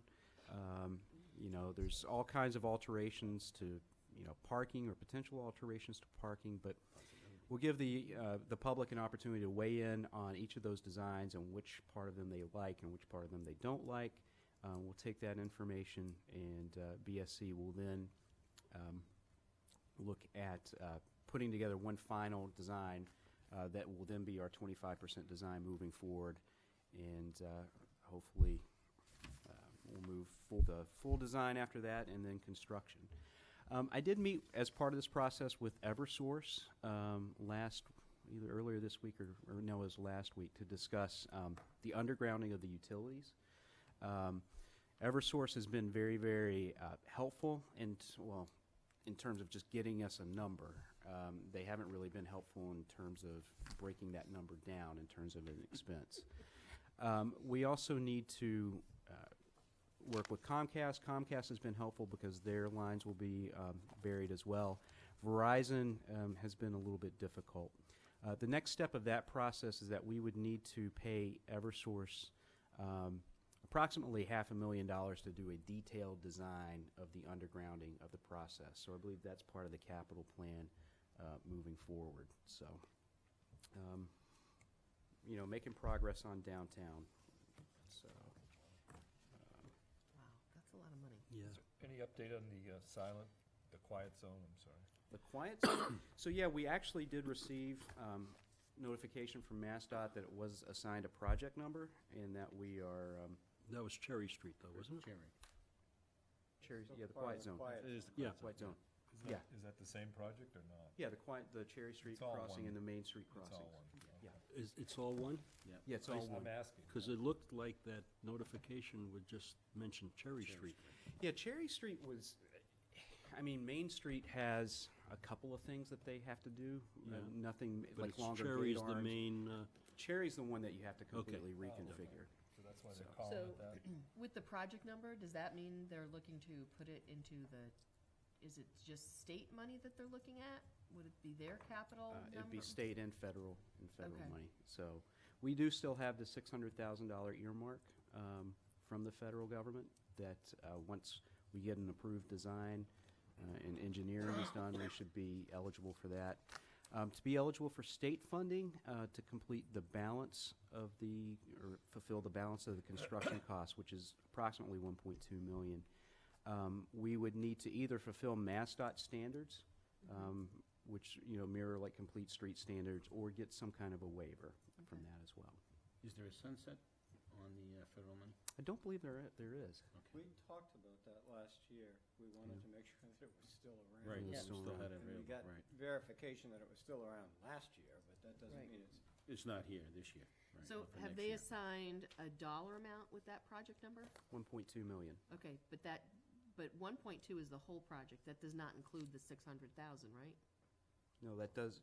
So the 600,000 earmark would go towards that $1.2 million Okay, cost. so, but is that MassDOT saying, okay, your project's 1.2 million, we know you're getting 600 from the federal government, and we're doing the other 600, or are they looking at 1.2 million? They're looking at a $1.2 million Okay, project so if we cost. could go to them and say, yeah, but we're getting 600 from the state, and you have an extra $600,000 that you're not using, you could stick us in quickly. Right. Okay, if I'll we have to it say engineered Senator done. Spilka has been very helpful in this process and has been working closely with Secretary Pollack at MassDOT Mm-hmm. to close that gap, the remaining funding gap. I don't want to make any kind of commitments at this point in time, but she's been Very good. been good. Okay. Okay.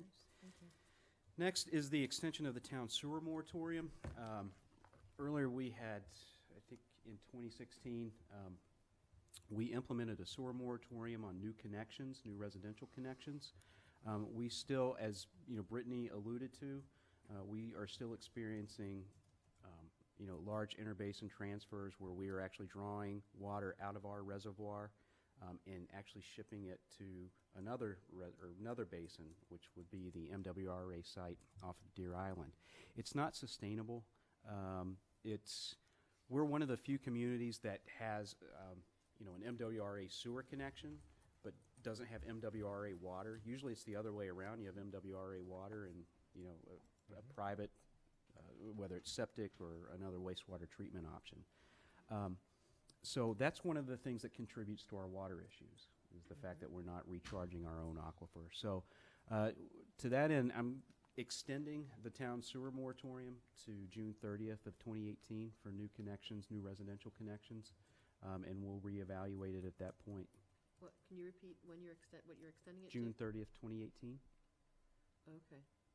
So when does the current one expire? It expired December 31st. So. So it is expired. Well, yes, and so I've notified internally departments that it had been extended, but upon advice of counsel, she suggested that we make an announcement at a public meeting. Okay, do we need to vote on that? Nope. Next is an update on the project at 128 Main Street. As many of you know, a proposed development, mixed-use development is proposed there. Originally it started before the planning board at 17 units with 2,000 square feet of commercial space. Through the planning board process, they had reduced it to 15 units with 2,000 square feet of commercial space. They did give the applicant some confidence to move forward with fully engineering that site plan and bringing it back before the planning board for site plan approval. Yet there's still some hesitancies and still some concerns surrounding the project. So, myself and Sheila have been working with Carlos Hansi, the applicant, and his team to see if there's something that we can do to, maybe shrink that project down a little bit and address some of those concerns. So, there's that. Riverwalk project update. Just to recap, the Riverwalk project consists of 2 bridges, and it's a trail along the Sudbury River and an observation deck and an ADA compliant trail going through along the Sudbury River as well. One bridge is the long span bridge that is right next to Mill Pond that spans that inlet. The design for that is ongoing. We did run into a problem with what we have been calling the short span bridge, really near the VFW that crossed over onto the VFW property. Unfortunately, when the project was permitted back in 2012 or maybe 2013, the flood maps were at a certain flood map said a certain thing, and so the bridge was fully compliant with the FEMA flood maps and all the other issues. Unfortunately, since that time, the flood maps have changed, and now the short span bridge is within the floodplain and flood area, so we actually have to look at relocating that bridge. So I've included in your packet some of the discussion and description of that process and some alternatives.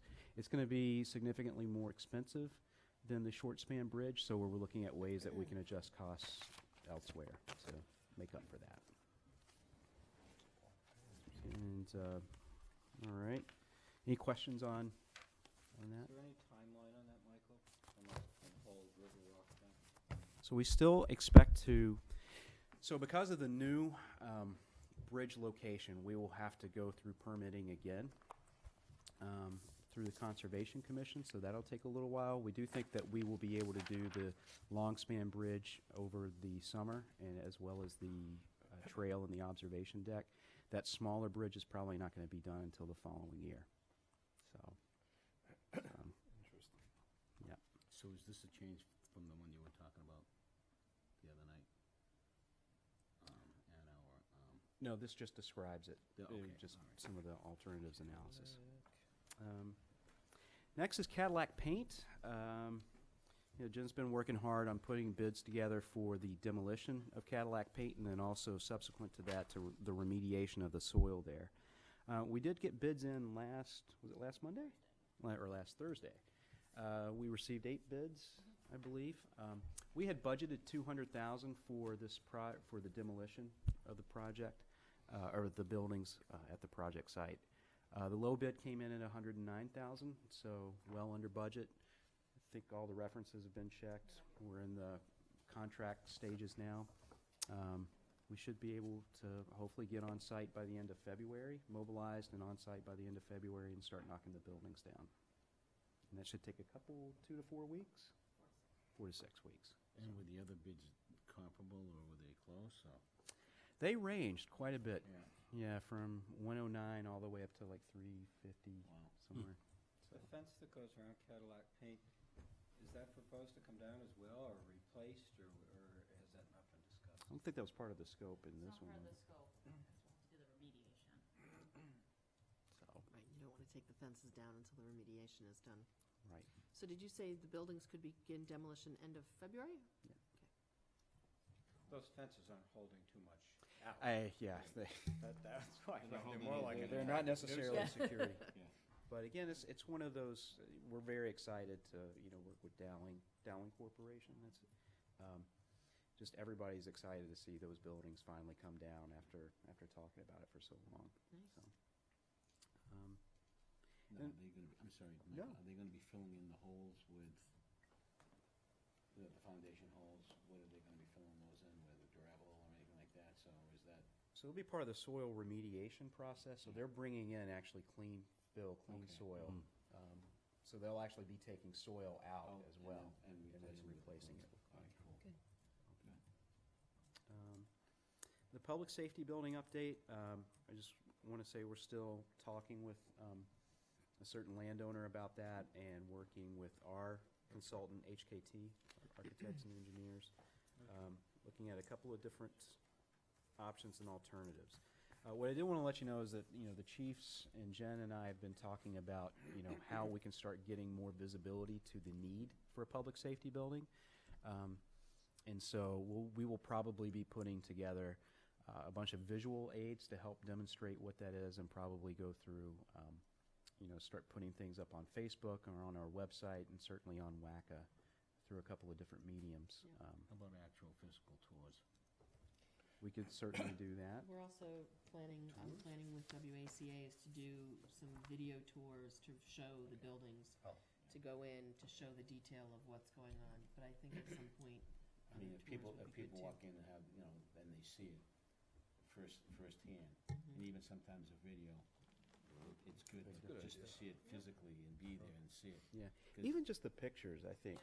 If you take a comparison of modern-day facilities and what we are currently working with right now, it's pretty striking, even just still photos. I mean, just about being in a building and walking in that hallway to see the enclosure aspect of it and how small it actually is compared to a video doesn't, if you're watching it on film, you really can't experience that feeling. So and if people see it firsthand, they get that feeling. Plus, they get to smell the dampness of the air in there and other things that may be around in the environment, so. Geez, that sounds like a can't Yeah, miss. some- Yeah, yeah. paints a pretty Come on down. picture. Come on down. Well, you know what? That's what these folks have been working in for the last 20, 25 years. So that's why there's a need. That plus the fact that department is expanding. And Now, you're talking about both buildings or just one in particular? well, I would say that the police department is the one that's in more dire need than the one on Cedar Street. No, I meant the old. All three buildings. Yeah. The two fire stations and the police station are certainly inadequate for a modern Oh, public absolutely. safety. The fact Yeah. that our new fire engine does not fit easily into the old the station in downtown, so. Yeah, the visuals are striking. You look at the sump pits in the basement of Station 1, so it's like pretty dramatic. One bit of news I do want to bring up is that Senator Spoka notified us last week that she was able to insert through the bond bill process $25 million for the purposes of a public safety building. As we know, bond bills have to go through a number of stages before we actually see that money. But considering we were looking at a cost of roughly $30 million, that would include land acquisition and soft costs, $25 million would be a significant step towards that. Because wasn't some of the money for the Riverwalk in a bond bill? We did have That some we finally money, got? in the economic development Yeah. bond bill. That we were able to get, so And it then- happens. And then we also have $4 million for the Upper Charles Trail in an environmental bond bill. Yes, Mhm. very good. So you're halfway there, There Rob. you go. So Anything that's else, it. Michael? Thank you. So, board reports, we'll start at this end of the table. You always start with me. I was Someone has to be instructed. first. I know. Yeah, you're the most important. That's right, yeah. Oh, yeah. Okay. Roll up your pants. Thanks, Sorry. folks. That's okay. It's all right. Thank you, Mr. Vice Chair. I'd just like to report that I was at the Mr. Temple's Eagle Scout ceremony. Oh, And it was a phenomenal ceremony. You folks were at the MMA representing Ashland. I was representing the board at the Eagle Scout ceremony. And he did a fantastic job. If you haven't had an opportunity to take a walk into the Boy Scout property off of Cross Street. That's where his project is. And he put a brand-new bridge that crossed over the stream. And it's incredible. It's incredible. The Riverwalk should have this bridge. Well, maybe we should It's, consult. I will tell you, that bridge will not fall down. Big Indian, The they won't cement, mention the that. cement I'm not allowed to foundation on use that that bridge bridge, is professional. It's FEMA absolutely incredible. compliant. It's nice, you It could drive a it truck is over ADA right? compliant and then some. It's beautiful. You drive It a is vehicle. I have gorgeous. seen it. Yeah, so he did a fantastic job, so kudos to him. Yeah. And it's nice to see that the kids in town have a respect and a love for their community. And the other thing is that the Boy Scout troops actually merged together because their numbers are falling. Oh, that's, So makes Troop sense. 2 and Troop 32 are combined. And it's a great thing. So their new troop number is 232, which is awesome. So the very best of them all. And I'd just like to wish my son a happy birthday. He's 36 today. I don't know where the time went, but it went someplace. So that's all I have, sir. Thank you. Yolanda? So I attended a few meetings. Metro West Regional Collaborative had further discussion of the landline project that they're doing. And that is a way to connect the trails that the different towns are doing. So that's moving forward, and they're looking at, what we are prioritizing. So we'd really like to finish and get the trail solidified in Ashland so we can see how we can connect it either in the Hopkinton State Park to Southborough or on the east side to Sherborne and into Oh, Framingham. okay, that's good. Yeah.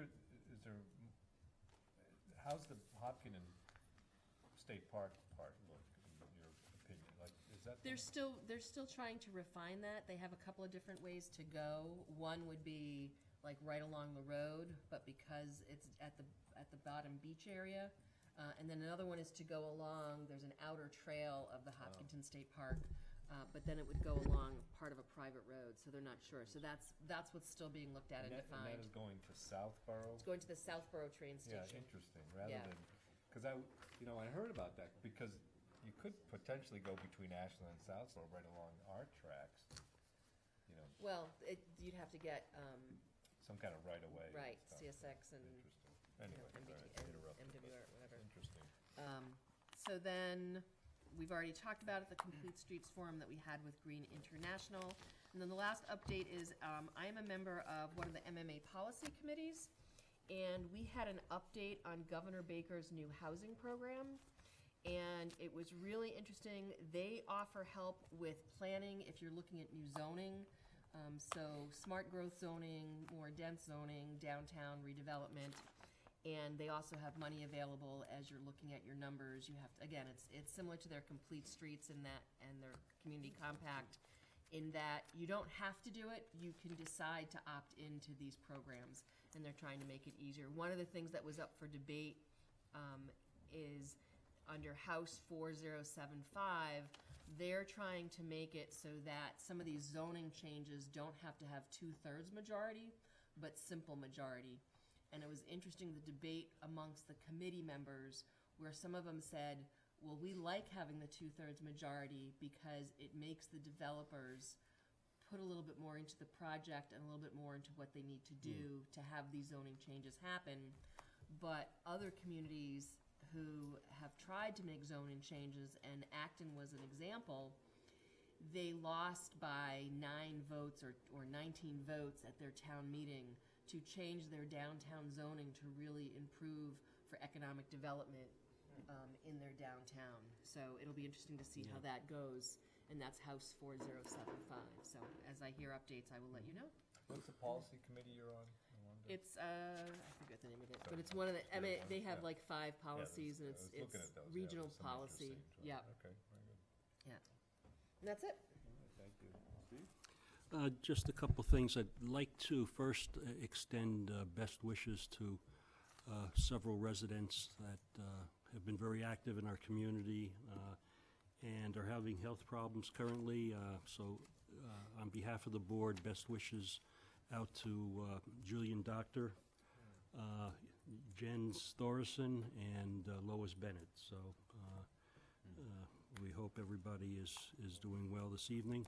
And then lastly, I'd just like to invite the community to the Ashland Farmers Market this Saturday, February the 10th, from 9 a.m. to 1 p.m. at the Ashland Middle School on West Central Street. And I guess be there or be square.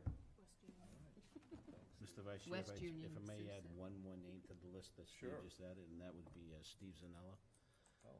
Steve is not doing well at all, sorry so to hear just keep everybody in his praise. He was a police officer many years in town, juvenile officer, and served this town with the highest integrity and honor, and he's battling a battle that it's not a good one. Sorry to hear that. Sorry to hear that. So, thank you. All right, thanks, Joe. I wanted to give the board a heads up. Joel Arbeitman identified some potential grant funding, and it's kind of on a very, for the trail, or for recreational trails. So he's, pardon me? That came from me, through the DCR stuff. Oh, he described he was in a meeting, but, okay, so, okay. All right, thank you. Anyway, So- sorry. There was a meeting. So anyway, I just wanted to give a heads up that it's being pursued. I talked to Michael about it. Michael, I think, is, and I don't know if he has any updates, but, you know, I just wanted to say that it's a very short time frame. I think like next week it's due. It's due the 15th. Yeah. So, It was originally the 5th. so anyway, we're trying to put together at least some rough plans. I think I could tell you that I talked to him about the dike trail. This is doing some engineering, because I thought that was a portion that's been pretty well identified and pretty well agreed upon by people, and fits in with our Mass DOT. Yep. So that's one of the things I've suggested be the focus. Whether it will end up being that way, Michael's and the staff, and maybe Joel have a very short time frame to get it in, and Michael had some other ideas, but. And DCR is very amenable to that Yeah. portion. Like, That's they're great. That's good to they're hear. interested in working with us. so. Sure, okay. So I don't know, Michael, if you feel you can add anything to that at this point. I did just want to give the board a heads up that initiatives. I will say, I mean, Jen actually received it as well, I think, and forwarded it to like Open Space and actually the Town Forest Committee, who looked at it, and it didn't necessarily seem feasible to put an application in, just from the time frame. I will say that it can be used for engineering, it can be used for, I believe, some elements of construction, but it can also be used to purchase easements and access rights to certain properties. So, you know, that's something that, you know, Rob and I had talked about, Try you to know, is that do what you can in a short possibility? time Yeah. frame. Yeah. Unfortunately, it's a little early for us, but, you know, we'll do what we can, so I wanted to. Even if we can get a little bit to help with Yeah. part of it, Sure. it's worth trying. Good, I wanted to give you guys a heads up and make sure that you're, okay, good. And the only other thing I wanted to say, of course, nomination papers for our town election on, was it May 15th? Well, are out, and I just wanted to say that I did take out nomination papers for re-election to the Board of Selectmen, so I wanted to, this is not the place We for a didn't vote long on that. speech, I know, yeah. But I did want to say, I've been here, this is ending my first 3-year term, and I'd like the opportunity to continue with some of the things we've been working on, and the progress we were making in town, so I just wanted to let folks know that I've taken out nomination papers. It's actually your second 3-year term. You just Oh, had yes, 20 that's years right. in between. That's right. Exactly. You forgot It is about true. that, Yeah, so anyway, so, Carl. Well, I just want to, first of all, I want to express my gratitude to all of you members of the board, and to the staff as well, for appointing me the chair of the Board of Selectmen for the last 8 or so months. But for a number of reasons, I've decided that I'm going to step aside as the chairman at the conclusion of this meeting, and I would suggest that we put it on the agenda for the next meeting to do a reorganization of the board. And again, thank you very much. So Carl, thank you for your service as chair. Appreciate all the effort you've put in over the short time, but it's been, how long has it been? Well, since May. Since May, so, but very, you've done a lot of work, and I could see that, you know, I certainly appreciate the effort you've put in, both in the meetings and outside of the meeting, so, thank you. So motion to adjourn? Hold on. You're just not gonna let that go without a comment. You gotta be kidding me. Notice how he took over the meeting. I know he at did. the end. Yeah, all of a sudden his voice got better. Doesn't take a lot to say. Take those Motion to calls away adjourn. from me for a second. I just want to thank you as well for your leadership. It's not easy being a leader of 5 individuals with 5 different opinions, but work together. Sometimes we may not agree, sometimes we do agree, but we work together in unison for the betterment of the town, because that's the focus of this board. And I hope that never, ever fades away from any of us or any future selectmen when they sit on this board. That what we do is for the betterment of the town, not the betterment of any of us individually, but the betterment of the town. And I want to thank you for that. You're very instrumental in keeping some properties open for open space, and I appreciate that. And you've given us the opportunity to do other things as well to make Ashland a complete community. So, thank you. I want to Well, thank you. praise you for your hard work. And I was safe at home. And Now you can adjourn. I will ditto certainly Joe's sentiments as well, and I think, one thing that I know that you're very aware of, sensitive, and appreciative of is that, we are just a link in a chain here that goes back to 1846, and I think you get that. So, appreciate that. Well, thank you. Motion to adjourn. So before that, I just want to also say thank you. This comes as a surprise to me that you're stepping down, so, but thank you for your service as our chair. Well, thank you to all of you again. Thank you. Okay, motion to adjourn. Second. All in favor? Aye. Aye.